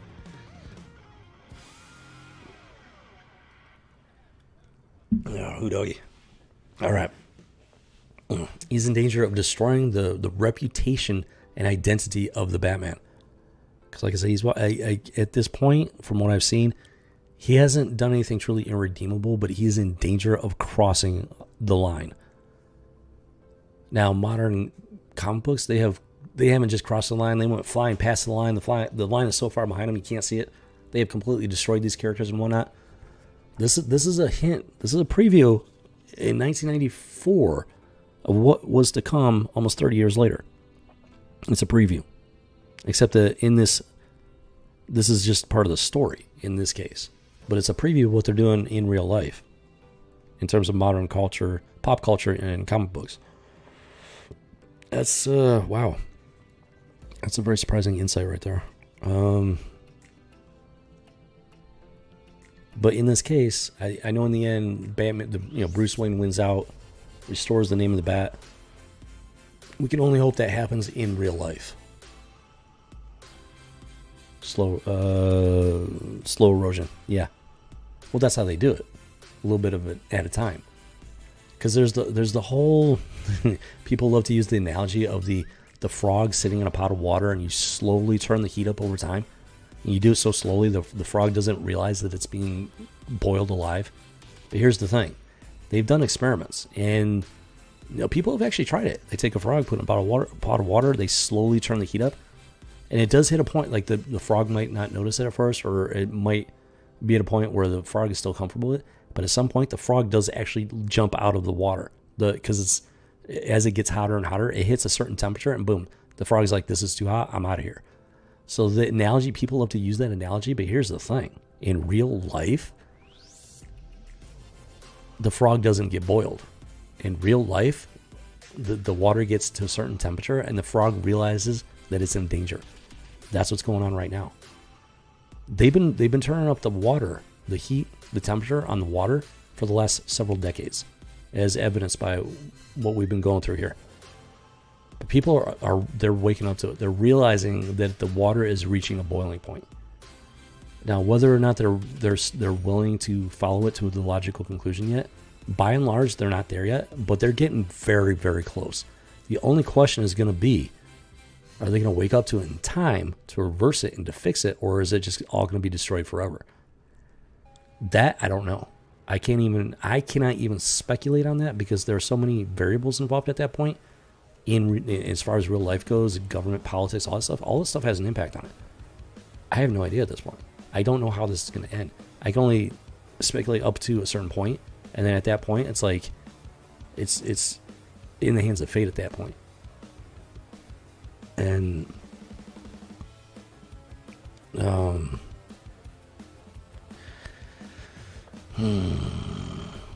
like all the pieces are so the frog doesn't actually get boiled. Now,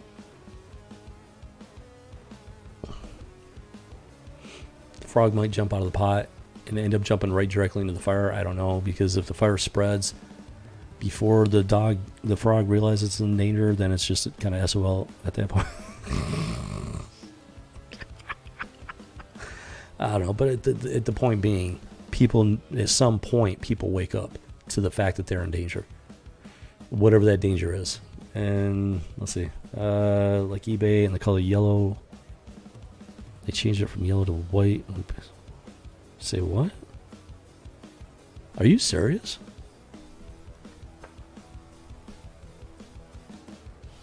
Yeah, I'm gonna have to look up that one. I don't use eBay, so I know what the trademark symbol and everything, the logo looks like, but I've never really used eBay. And well, hold on.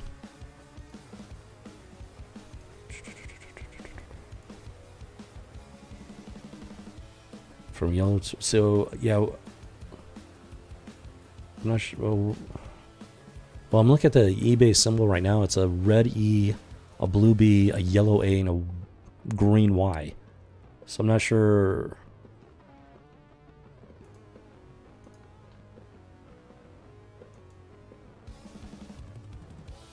Are you saying they... So are you talking about the yellow A? Are you saying they did an experiment or something where they changed it from yellow to white and then changed it back to yellow once they were done?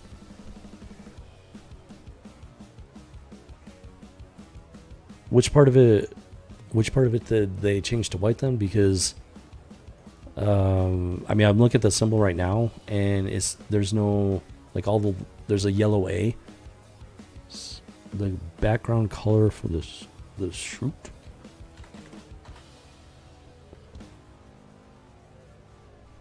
I'm not sure. But no, I know what you're talking about though. I believe you. Oh, for the site. Okay. Gotcha. Like I said, I never used it. I believe you, so it wouldn't surprise me. That's crazy though. If that, yeah. Gotcha. Okay.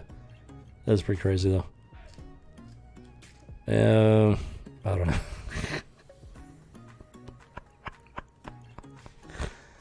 But I mean, that's in the same vein, but at the same time, it's not. It's just changing the color from yellow to white. It's not like anybody was hurt by it. It's just a matter of people not wanting to accept it. But as far as like boiling the frog, the frog will literally die from it. When it comes to the stuff, pop culture, all that stuff, our culture is dying. And that's a very big problem. So changing, I see what you're saying with that, and I agree with it. Like it is kind of insidious in a way almost. But at the same time, as far as the eBay thing goes, it's just a brand. Unless they had some hidden meaning behind it, which I'm just looking at it. I'm not seeing it, but changing from yellow to white, it's more of a brand thing. But it does show that if you do it slowly over time, it is possible to brainwash people. I'm not saying it's not impossible to brainwash people, but the stuff that's going on, I mean, that is pretty much what they're doing in comic books and everything, but it has a much more insidious end game. Let's put it that way. That's the point I'm trying to get at. In this case, it has a much more insidious end game. I see what you're saying with the eBay thing. That's more just marketing. As far as this goes, same general principle, but much more insidious end game. And yes, it's like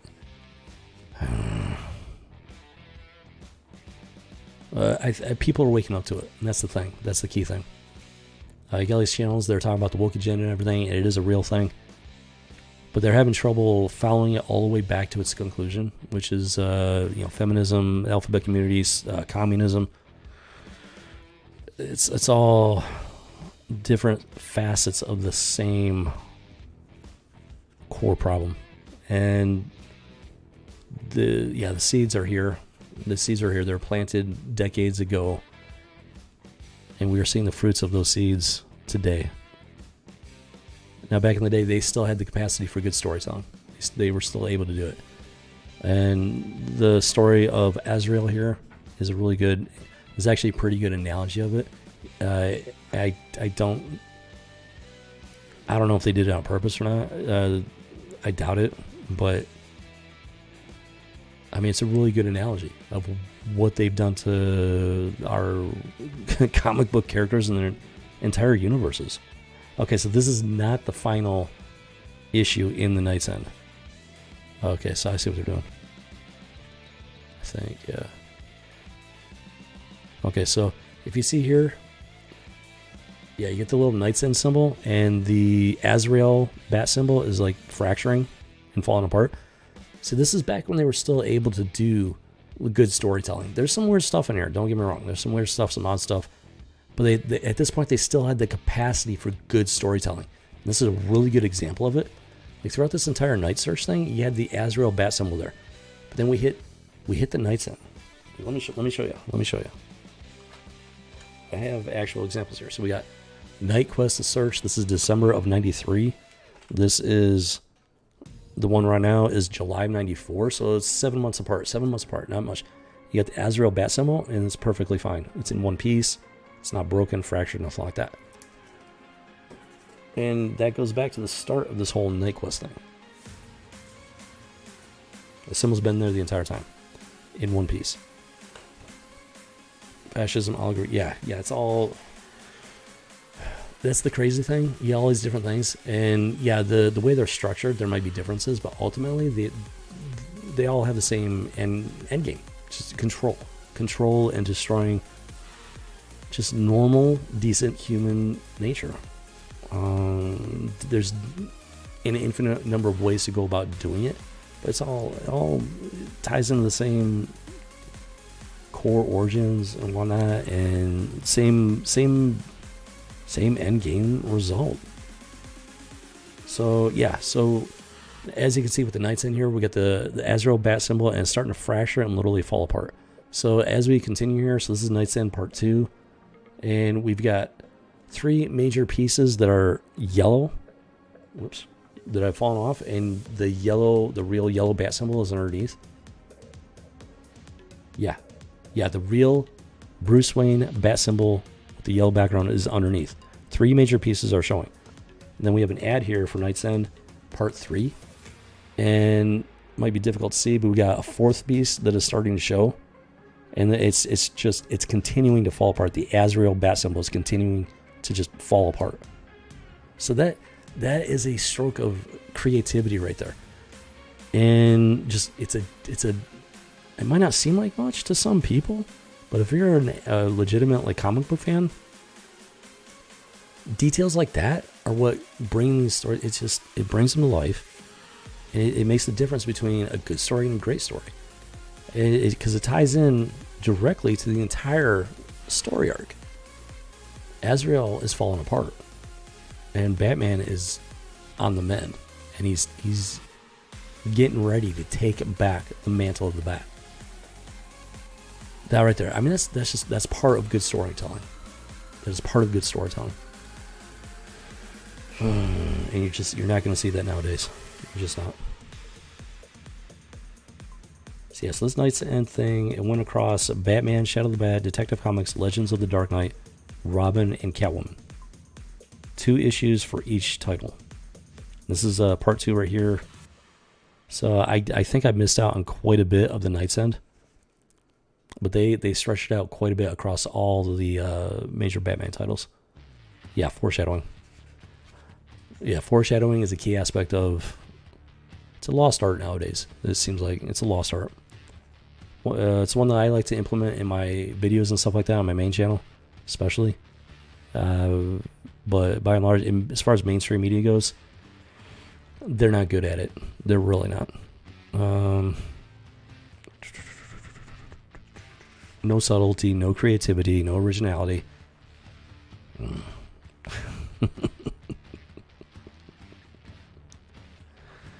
Boom shakalaka. So we go back. Yeah, we're flipping back to Azrael here. He's going up against some thug dude, and let's see exactly how he handles this. So he gets hit in the back with a sledgehammer. That's gotta hurt, even with the armor on. It probably rang his bell pretty good. And okay, then it cuts away from there, actually. Okay, so this is outside of Gotham City. This is in America, but apparently it's some sort of village. Maybe it's like a little China type location or something like that. So yeah, Bruce Wayne, he puts on this stylized bat mask, and he's like doing like a ninja thing throughout this village. And that's got to be the same guy from before, that he was the Asian dude that was running through the country. He's like triggering a trap, and I'm pretty sure this is an exercise that he's going through. It's not meant to, this guy's not actually trying to kill him or anything like that. So, he does this thing. He like leaps through the tumble of logs and lumber and everything. And then it cuts back to Azrael.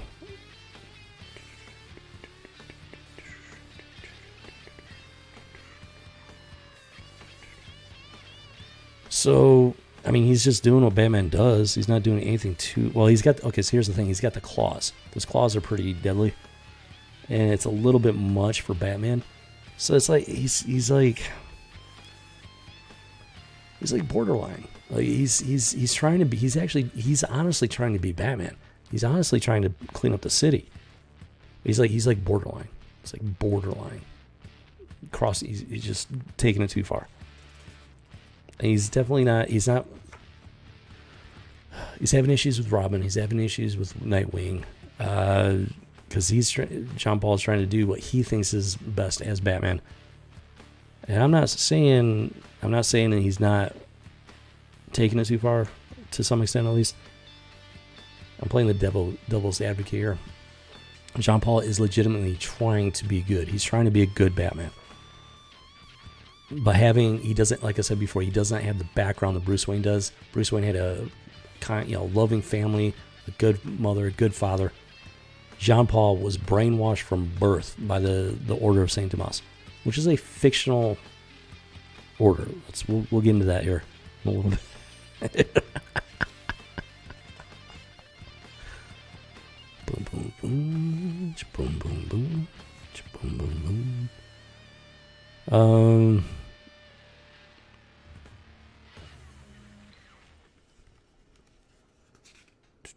I don't know. It's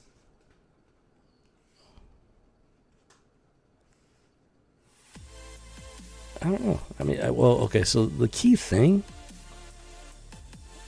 is the razor claw talons on his fingers, on his gauntlets. That's like the key thing as far as his combat and everything. I mean, he does use the shurikens more freely than Batman does. But the talons are really the key thing that. But by and large, I mean, he doesn't seem to. He could be a little more brutal, but it's not like I don't see him really crossing crossing the line, crossing the line. But he has taken over the mantle of the Bat in a way that he probably shouldn't have. I don't know. It's gosh. Like I kind of see where they were trying to go with him. I don't think they took it far enough to really. It's complicated. It's complicated. And here's another good example. So we got, in the end, there can be only one Batman. So yeah, it's an advertisement for Knight's End and the ultimate confrontation between Bruce Wayne Batman and Azrael Batman. Now take a look at the costumes there. Now the real Batman, he's got the shorts on the outside of the costume as a matter of modesty. No shorts. It's just a straight bodysuit. There's nothing covering his crotch. And it's just like, I mean, that's just complete lack of modesty. I mean, look at the top of his I mean, there's so much going on with the top of his uniform, and at the bottom, I mean, there's nothing. What is that? That's just odd. It's a very strange design. It doesn't make any sense. At least if you're from a normal person's perspective. Now, if you got a twisted perspective, it makes more sense. Like chalk, a lost art, totally serious, no chalk. Oh no, yeah, people are still doing chalk. Just you don't see it much. Does he have underwear? I didn't. Oh, yeah, let me show you. Oh yeah, so yeah, Batman's got the shorts. Here's the thing: those aren't underwear. They look like underwear, but it's not underwear. They're shorts. They're actual shorts over the costume. That's why people. Oh, why is he wearing underwear? And I finally realized it's shorts. For a sense of modesty, there, boom. Yeah, there's nothing. There's no shorts. I mean, it's just right there in your face. And yeah, that's just gross. That's just gross. And this is what I'm talking about. Seeds, bad seeds. They're planting bad seeds. Take a look at The Boys, the comic book The Boys, the TV show The Boys. Now, the TV show does actually butcher the comic book, but at the same time, not completely. It's. I thought like all the hypersexual stuff, maybe they added some of that stuff. No, I looked up the comic book and it's all in there. The key difference is that they do try to make the homosexual stuff more normalized, and the normal heterosexual stuff just seem like it's just all evil. And I'm not going to get into that one, but that's the fruit of the bad seeds that we got going on right here. Yeah, utility shorts. Utility shorts. That's a good term for it. Utility shorts. And see, these are bad seeds that they've been planting for 30 years.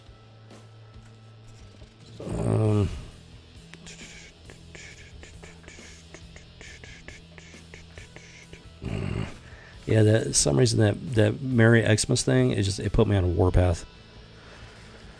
I'm so tired of seeing stuff like that. I'm tired of this nonsense. I'm tired of they keep wanting to attack faith. Then okay, you know what? It's time to say something about it. So yeah, hold on.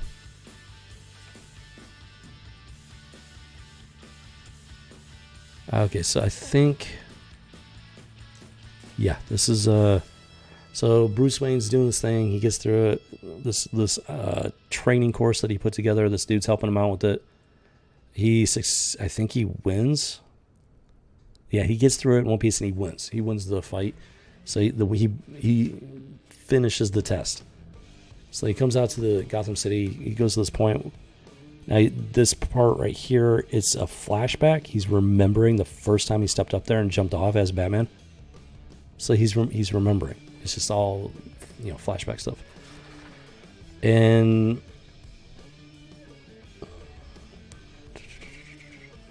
so he's standing on that same ledge, having the same moment where he's like, he thinks he's ready. Some part of him is like, hey, you're ready for this, do it.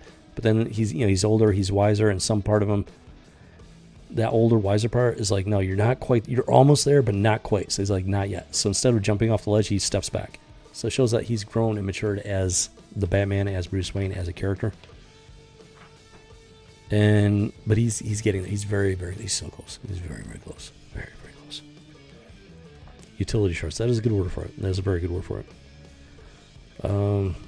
Jimmy Cricket. So yeah, I don't know if I have any more The Night's End and stuff like that. At this point, I would actually like to get more of them. So if I get this is one of the things I'm going to be doing. If I get the opportunity, I'm going to pick up back issues and stuff like that for story arcs that we haven't been able to finish. We'll go through them and see exactly what they did with them. But this has been going through these, the Night Search, the Night Quest, the Night's End, has been fairly illuminating. A little surprising. Because there's such a good analogy in here between Bruce Wayne's Batman, Azrael's Batman, and then what they're doing to these characters in the modern pop culture. There's such in hindsight, it's such an obvious contrast. It's an obvious analogy, and I just man, it's just kind of mind blowing because yeah, they've been doing it incrementally, bit by bit, pixel by pixel, upping that temperature a little bit at a time. And now we're at a point where it's such a huge glaring difference. It's like, how did we not see it? I mean, you see bits and pieces. I saw bits and pieces. That's why I left comic books in 2012. That's why I left in 2012. Because it got to the point where, it's like, I could see it coming. It's like, enough is enough. I'm not spending my money on this trash. And I left comic books. But then still, 10 years later, going through this stuff after the fact, and you see more and more of the big picture. And it's just like, it's amazing how much they have just, the death of 1,000 cuts, how many cuts have actually taken place in the last 10, 20, 30 years. It's just how drastically this stuff has changed. Because even with the problems I'm seeing with it, this is still an enjoyable read. I'm still enjoying going through it. Remembering what the story was about, what was happening to these characters. The term character assassination is a little.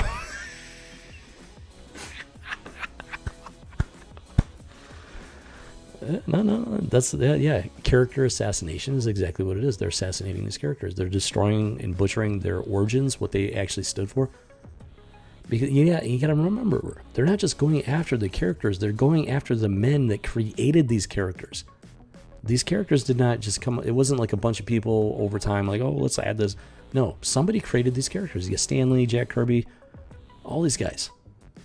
They created these characters. And they're assassinating these characters, and in doing so, they're not just erasing these characters. They're the real characters. They're erasing the men that created these characters. Because if you erase these characters, then these men might as well have not existed. They might as well have not created these characters at all, ever, to begin with.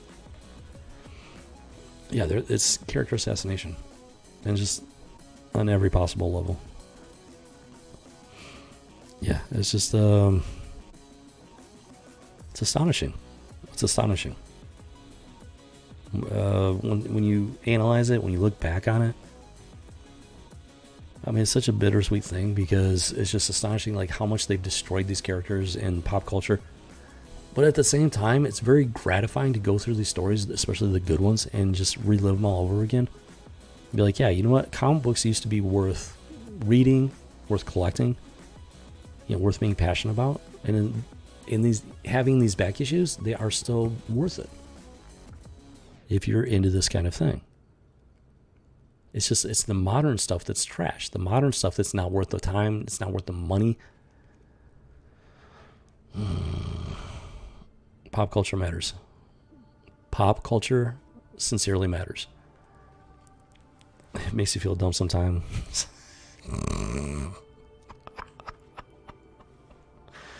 No, it's just part of being human.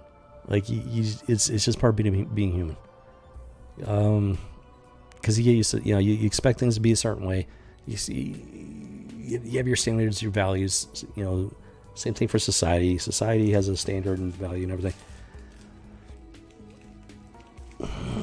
Pop culture is trying to make you think the society no longer has standards or values, but we do. We're just not allowed to voice it because we're being censored. We are being censored. That's why I don't expect this channel to ever make money, at least not through YouTube, because they will censor me to the stuff that I'm saying. I stand by it, and YouTube, it's the type of stuff that YouTube doesn't like to hear. So YouTube will never monetize this channel. It's just never going to happen. Because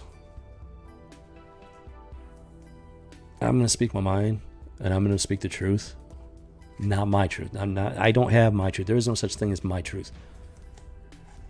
My truth, the real, the reality of quote unquote my truth is just another word for lying.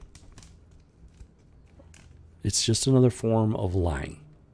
Thou shalt not lie. So I'm not talking about my truth. I'm talking about the truth. Because there is such a thing as the truth.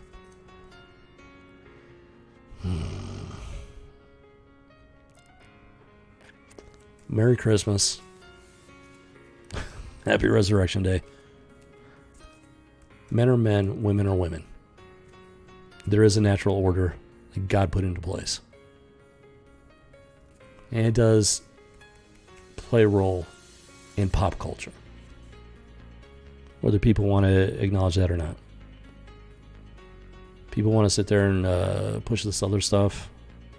They've been pushing it for decades. They've been accepting it for decades. Even now, even with the woke agenda in full control, people are saying, "Oh, but there's the alphabet lifestyle. There's nothing wrong with it." Even though feminism and the alphabet lifestyle are responsible for the woke agenda, is the core root of the woke agenda, in conjunction with communism.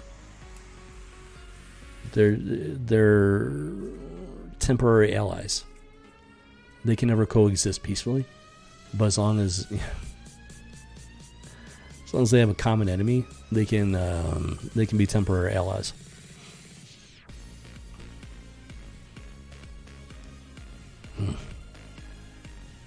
This has been fascinating to say the least. Interesting journey. This is the final issue, final normal regular comic book issue that I needed to bag and board. So, in that respect, this is the end of that journey. It's just now hitting me, and wow, Jimmy Cricket, man, wow, it's sobering to say the least. This channel is not as old as my main channel. My main channel, like I said, a couple weeks, 1 year anniversary, and the last month or so has been 100% dedicated to that, getting ready for it. Once I get through that, get through the 1 year anniversary over there, which I'm looking forward to very much. I've got a video in the works, which I'm very much looking forward to releasing and everything. Specials, yeah, special. This is a special one. It is. It's like, it just hit me. Like, oh my goodness. Like I knew these were the last issues, but I wasn't thinking that far ahead. Now that we're here, it's like boom. It's just like, it's like a soft boom, because it's like Wait a minute. That's just him. Next tackle. Yeah. I got to get ready for the next tackle there. We tackled this one. Jim Cricket, man. That's.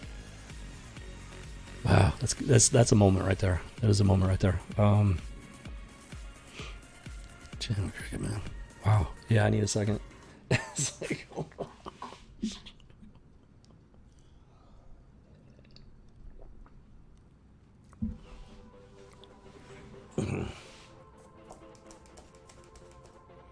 Almost 100 issues. We've gone through almost 100 comic book issues, bagging and boarding, analyzing, breaking them down.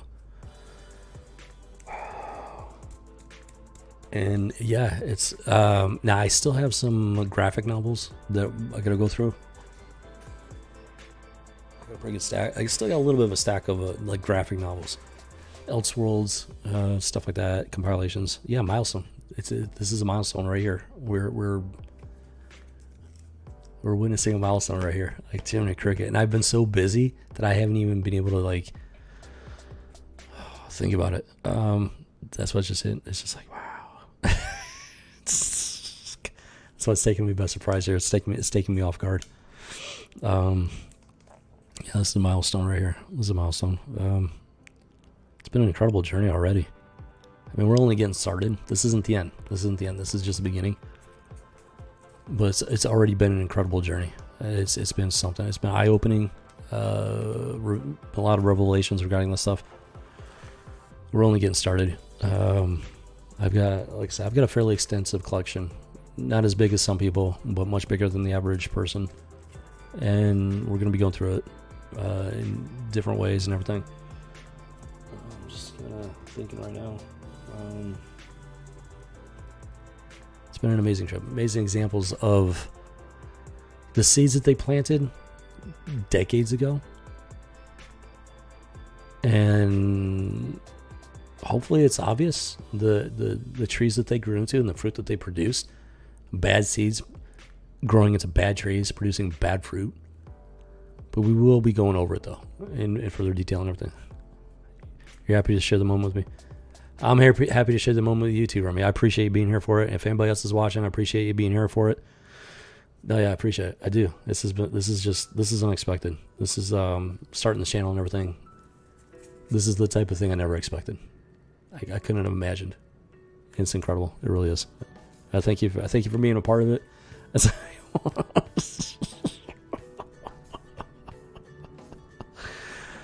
Oh my gosh, it's just like doors are opening right now, because we've gotten through this and now doors are opening. It's like, okay, anything's possible at this point. So like, what's the next one gonna be?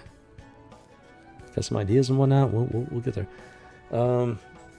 Like I said, so I got the 1 year anniversary coming up for Rebel Squadron. So I've been just oh my gosh, hyper focused on that. I still want to go back to those other issues and discuss those in further detail, and we will do that. I just haven't had the time. I have to sit down and actually read them cover to cover and take notes and everything. That's going to take time. Once I get through the 1 year anniversary for Rebel Squadron, I should be able to sit down and start working on that. And I definitely want to do that. I'm looking forward to doing that. It's just the way, it's just the way it is. So, yeah, hopefully after the next couple weeks, yeah, we'll start taking this on the next stage of this journey here.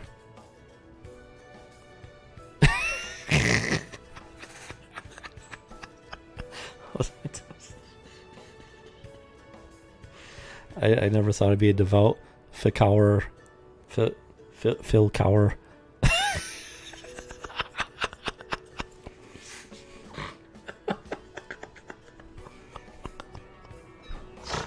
God.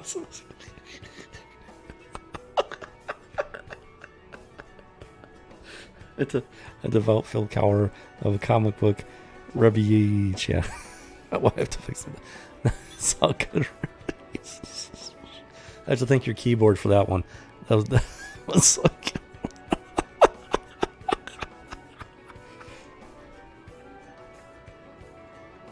No, I got you, Remy. And then, here's the thing: it's not just a comic book channel. This is a pop culture channel.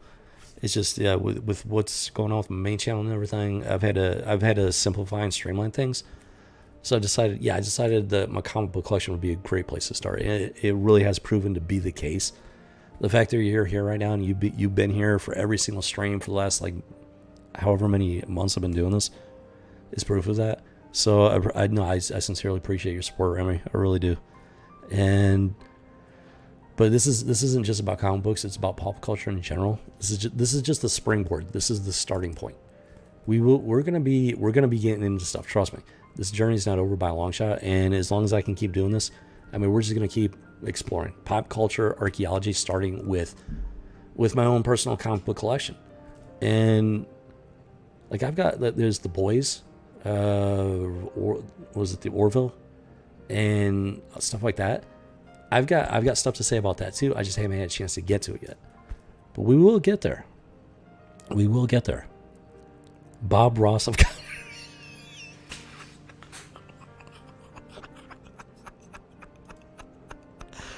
that is an incredible compliment. It really is. I thank you for that, Remy.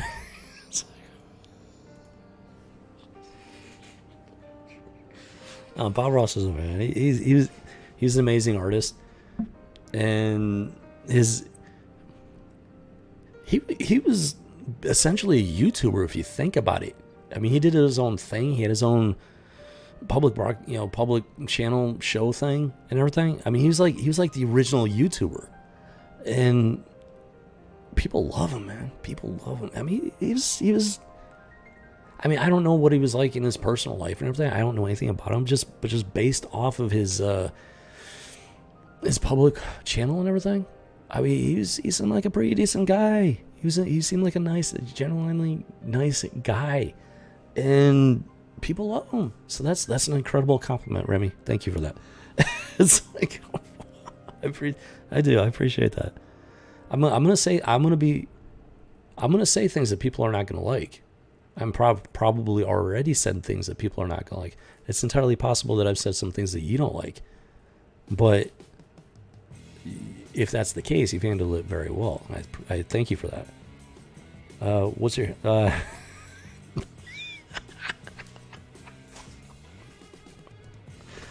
wore this hat for some reasons. No, yeah, he was chill. He was very chill. And I prefer to be chill, but I mean, make no mistake, I can get angry just like anybody else. But that is not my preferred frame of mind. That is not my preferred natural state. I prefer to be... I mean, this stuff... No, don't get me wrong. This stuff angers me. It angers me. It pisses me off. But... a lot of people out there that blow their top, as it is. I don't want to be one of them. It's not that I'm not capable of losing my temper, because I am. But that's not what I'm trying to do here. And it's not my preferred, like I said, it's not my preferred state of mind. I'm trying to have a reasonable conversation about this stuff. You know, just straight up blowing my top is not going to be conducive to a reasonable conversation. No matter how much it pisses me off.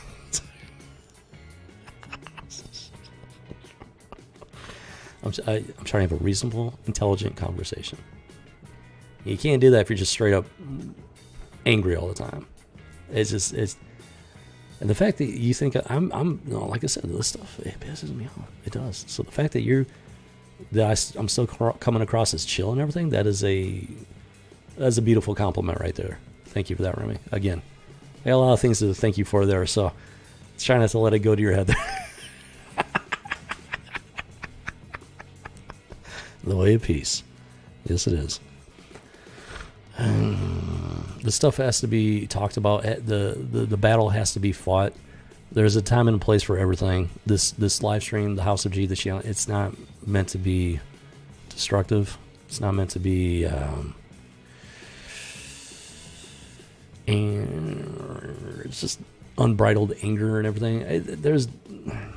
So this stuff makes me angry. But this isn't what I'm going for. I'm trying to have a reasonable, rational conversation about it.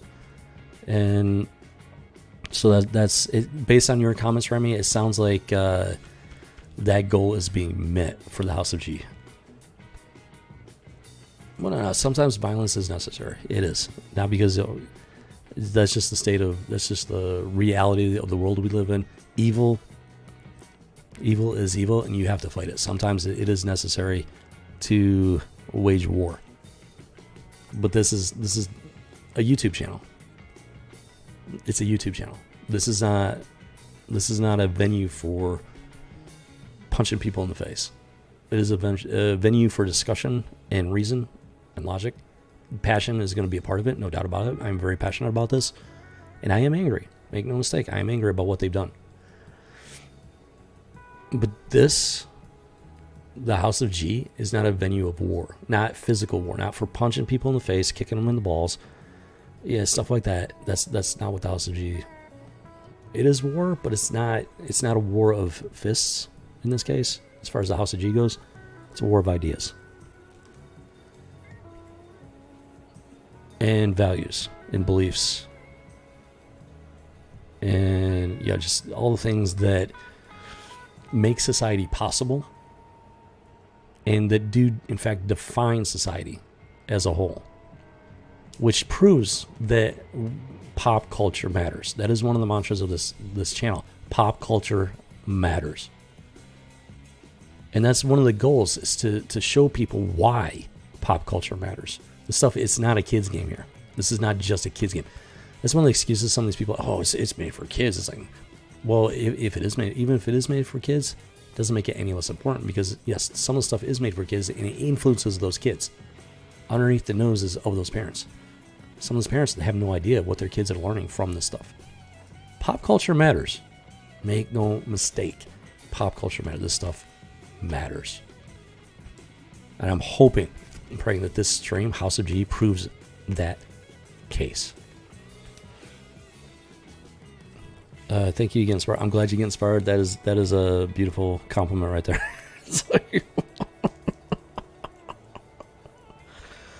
I'm not here to destroy anybody. I'm not here to destroy anybody's life. I'm not here to destroy anybody's livelihood. I'm here to have a conversation. I'm here to make my case. I'm here to find my own voice. I think I found it.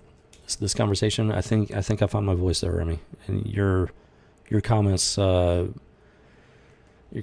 telling me that is the case. So this has been an incredible stream right here. At the end of this particular journey, at least, it's been this has been a momentous one.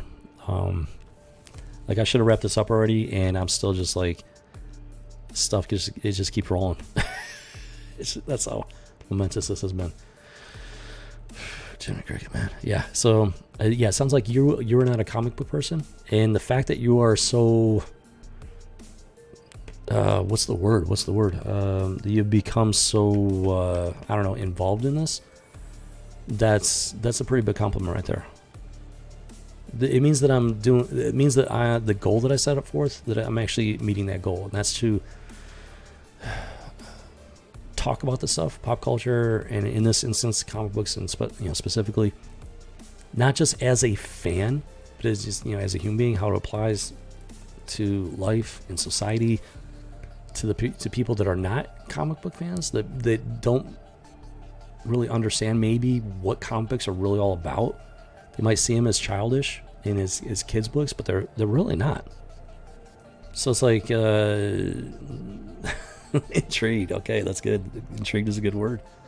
It's like as a lifelong comic book fan, this is what's going on upstairs. This is what's been going on upstairs since day one. So much discovery. Yes, there is an immense amount of discovery. This comic books have been around a long time. Talking like 1920s, 30s, something like that. Started off as like the pulp comics and whatever, and they finally took on this form. They've been around a very long time, and they have very much had an impact on society, whether society wants to admit it or not. So it's like, this stuff's complex. It's complex. It's very much rooted in reality, values, morality, stuff like that. That is why pop culture matters. And if I can help laymen such as yourself, if I can help guide you through it and everything, and help you understand it in that way, then mission accomplished. And it motivates me to keep doing what I'm doing. So, Jiminy Cricket, man.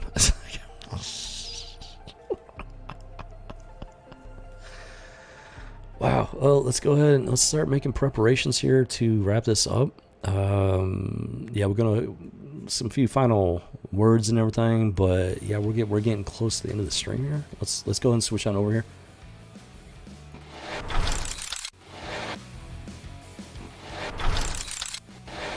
Wrong one. So here we go. We got Shadow of the Bat, Night's End, Part 2, Batman.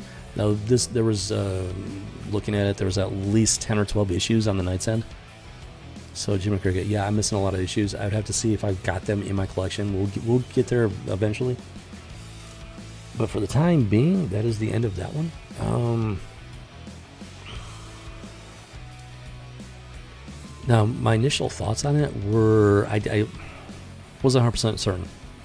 Because, like, the character, Azrael's Batman and everything, Jean-Paul Valley, there's definitely some malarkey going on there. The whole Saint Dumas thing, it was after reading that, it was, as far as the comic book world goes, it's an offshoot of the Knights Templar, and there's been a lot of controversy on the Knights Templar.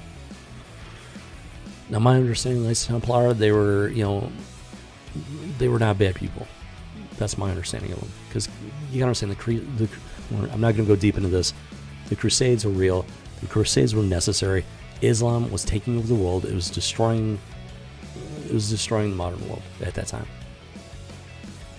Just look at Thomas Jefferson and the Tripoli Pirates. There's a book out there on that, and you need to read it if you haven't. Anybody that has any questions on it, read that book. Read that book. It can explain some stuff better than I can. And the Crusades were necessary. The Knights Templar, from what I do understand of them, they were not a bad organization. They were people of faith. They were from what I understand, they were gaslit. And I've been gaslit my entire life. I know what that's like, to have your name smeared, to have your reputation smeared, to have people look at you a way that is not accurate as to who you are as a man. I know what that's like. That's why I don't buy into it at face value. I've done enough research that I'm reasonably confident that they were a good organization. Yeah, the true Knights Templar destroyed. Yeah, the original, the real Knights Templar were not a bad thing. The Crusades were necessary. People talk shit about the Crusades, and it's like the Muslim conquest was brutal and was not going to stop. So that's why I take issue with this whole Saint Dumas thing. Yes, it's a comic book, but there are a lot of people that are not educated on the reality of these organizations and whatnot, these faiths. So they read these comic books, and that seed is planted. That doubt is planted. I was like, wait a minute, I read this comic book once, and these people were bad people. It's like, yeah, but those people were not real people. Saint Dumas is not a real person. This is not a real, and on top of that, it's a splinter sect of the Knights Templar. It's not the Knights Templar. The Saint Dumas broke off from the Knights Templar. He's not even part of the real Knights Templar. Not even in this fake comic book world. But there are people out there that don't understand the distinction. And that's a problem. And it needs to be addressed, and it needs to be talked about.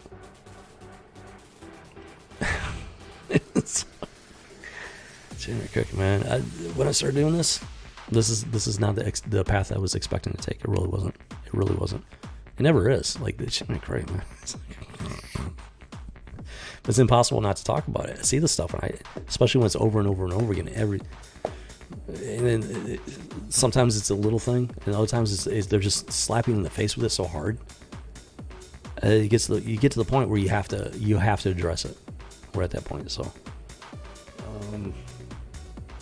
yeah. It was a very interesting analogy where Azrael's Batman is not the real Batman. He's like a caricature of Bruce Wayne's Batman and everything. Just like the shadow copy, and it's a good analogy. Like, the modern stuff is a caricature of the real stuff, the real characters, the real origins, the real universes that they were born into. I mean, it's the perfect analogy. I could not have planned that better if I had tried. This is completely unplanned. I've just been going through this. I did not plan it that way. It just happened. I could not have planned it better. It's the perfect analogy of what I've been talking about throughout this entire series. Now, in this case, though, it was for the benefit of the story, from what I can tell so far. It wasn't meant to supplant Batman's origin. It's actually a story about Batman taking back his name, taking back his reputation. Because in a sense, John Paul's Batman gaslit the real Batman, gave him a bad reputation, bad name. Even now, here's the crazy thing, though. Jean Paul has good intentions. Now, good intentions pave the road to hell. They don't excuse doing bad things. But in a sense, I do sympathize with his character. He was brainwashed from birth. He had no choice. He had no real family. He did not have a mother and a father. He did not have siblings. Bruce Wayne had a mother and father. They cared about him greatly. He was old enough to remember the things that his father taught him, the love that his mother showed him. And he had that foundation to build on after he witnessed their murder. A lesser man would have broken and just gone down a dark path. Now, Bruce, the path he went on is extreme, no doubt about that. But ultimately, he's trying to do the right thing. And it's a very fine line that he's walking. But then Azrael's Batman comes in and nearly ruins everything. So he has to fight to take his name back. I know what that's like. I very much know what that's like. It's fascinating. The angles, the facets, it's just fascinating. And at the same time, those bad seeds are there. And these are 1993, 94. We're sitting in 2021. Modern comic books are a hot mess. You got Snowflake and Safe Space. You got the daughter of Starfire, this fat little goth chick. Nothing heroic about her whatsoever. You got the New Mutants, the fat chick with the backpack. She can feed herself cheeseburgers anytime she wants. These other weird characters. What was it? The dude with the internet gas? Like, what was that? I got no idea. It's just ridiculous. Absolutely nonsense. Nothing heroic about these characters. You get the children of the Atom. They're literally ripping off the original X-Men, these original characters, and just literally just rebranding them to meet the woke diversity quota, and just in the worst possible way. It's just incredible. And that's the fruit. That is the fruit of the bad seeds that we are uncovering in these back issues, these older issues. You feel it in your bones when we know the truth about a lot of things. Soon as you know, there's a part of me that believes that too, and that's born out of as much of just desperate hope as anything else. Because if that's not the case, Remy, then we are in a lot of trouble. If that is not true, if the truth about a lot of things is not about to come to light in a big way, this country and this world are in a lot of trouble. And we're going beyond pop culture at this point. I'm not going to go diving into that one. Not right now. But yeah, that's I'm very much hoping that's true. I'm very much hoping that we're about to know the truth about a lot of things. Because people just, being on Twitter and stuff like that, I'm not as active on there anymore because I'm so fed up with Twitter, but I still keep track of it because it's a good way to keep your finger on the pulse of people, both the nut jobs and the good and decent people that are just, they don't have a full understanding of what's going on yet. And it's like, it really seems like we're pushing towards understanding in general. The nut jobs are nut jobs. You're not going to be able to fix them. You're not going to be able to change their mind. They're going to be nut jobs until they decide to stop being nut jobs. Yep, believe. You gotta believe. You gotta have faith. You gotta have faith. I got faith. So meeting people like you helps to reinforce that faith. It's like, and what I'm seeing out there with these other channels and whatnot, they're getting closer and closer to the full truth of it. So that also helps it makes me feel better about it. They're still dragging their feet on certain issues and stuff like that, certain points of view. But if it keeps going the way they're going, I'm hopeful that they're going to finally open their eyes to the full logical conclusion of it. And once that happens, then we can get back to restoring, fixing all this stuff, getting back to just living life, you know, and enjoying our pop culture for what it is, escapism, having fun, connecting with people, whatnot, on the side, outside of living your life, and living a good life, decent life. That's the hope. That is the hope. So in the meantime, we'll keep doing our thing.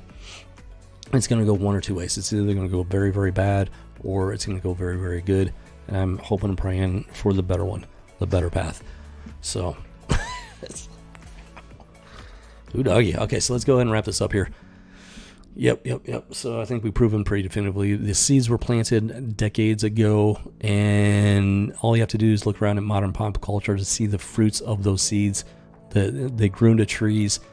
You can measure the worth of a tree by the fruit that it yields. These seeds have produced trees that have produced bad fruit. So that is proof right there. These seeds are very bad. Never should have been planted. There will be a time when no one can deny what is truth. Yes, that is the case. That is very much the case. And I can only hope it's sooner rather than later. Because quite frankly, I'm tired of this nonsense. I'm so tired. I'm tired of the bad seeds. I'm tired of the bad trees. I'm tired of the bad fruit. That's one of the reasons why I'm so motivated with my main channel, because I'm trying to plant some good seeds. I'm trying to create my own thing, my own world on my channel. And I mean, besides the fact that it's a lot of fun, I'm tapping into creativity and whatnot, that my creative side and all that, you know, being able to use my imagination for something like this. It's just amazing. It's amazing. And I'm trying to do that. I'm trying to take that path. And so that's why I'm so focused now. That's why it's my main channel. So, yeah, then we can heal, build, and do such goals. Exactly. It's not the first time humanity has been down a dark road, dark path, and then we've had to recover from it and everything. It's not the first time. I don't think it's going to be the last time. But hopefully it will be the last time for a very long time. And the only time will tell. Only God knows for sure. But that's what I'm hoping for, praying for. But ultimately, His will be done. So, yeah. That's why. Even when this stuff angers me, when it pisses me off, when it lights a fire, and you know, I'm absolutely filled with passion for this stuff. Even then, I try to keep it chill. Try to have a rational conversation about this stuff. You know. This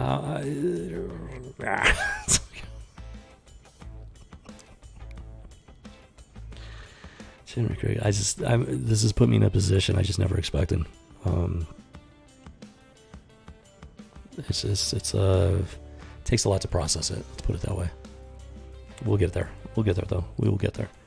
Ooh doggy, yeah, Rebel Squadron style, House of G, home of the original Geek and Gamer. Okay, Remy, I think we're going to wrap this up. It is time to end the stream, and well, we'll see what's going to be coming up next. It's going to be at least a couple more weeks before I get back to those other issues and everything. I've got some graphic novels that I need to back and board, and we'll go through them. I think I'm so focused on the main channel right now, the 1 year anniversary, so I think I got to keep it simple over here for the time being. Once I get through the anniversary, then hopefully I'll be able to start working on some stuff, some projects that I had put on the back burner, and then we'll see where we go from there. But this is definitely not the end. This is very much the beginning, the end of this particular chapter, perhaps, but it is the start of a new one, and I'm looking forward to it very much. So let's write it. Let's write that chapter. Who doggy? All right. I'm getting excited. Yeah, I'm getting excited. All right, let's do this. All right, you have yourself a great one there, and Remy, thank you for hanging out. I very much appreciate it. Have yourself a great, fantastic Monday. Hopefully it rolls into a great, fantastic week there. And looking forward to having it roll into a great and fantastic weekend. Boom shakalaka. Life is good. It really is. Even with all the nonsense, the malarkey, life is still good. You just got to keep that faith. That's what we're going to do here on the House of G. All right. Let's do this. All right, let's wrap this up. All right, yeah, Gearbox, go ahead and take over here. It's time to... Yeah, it's time to bring this one to a close. All right. So this has been the House of G, the home of the original geek and the original gamer, speaking into the void.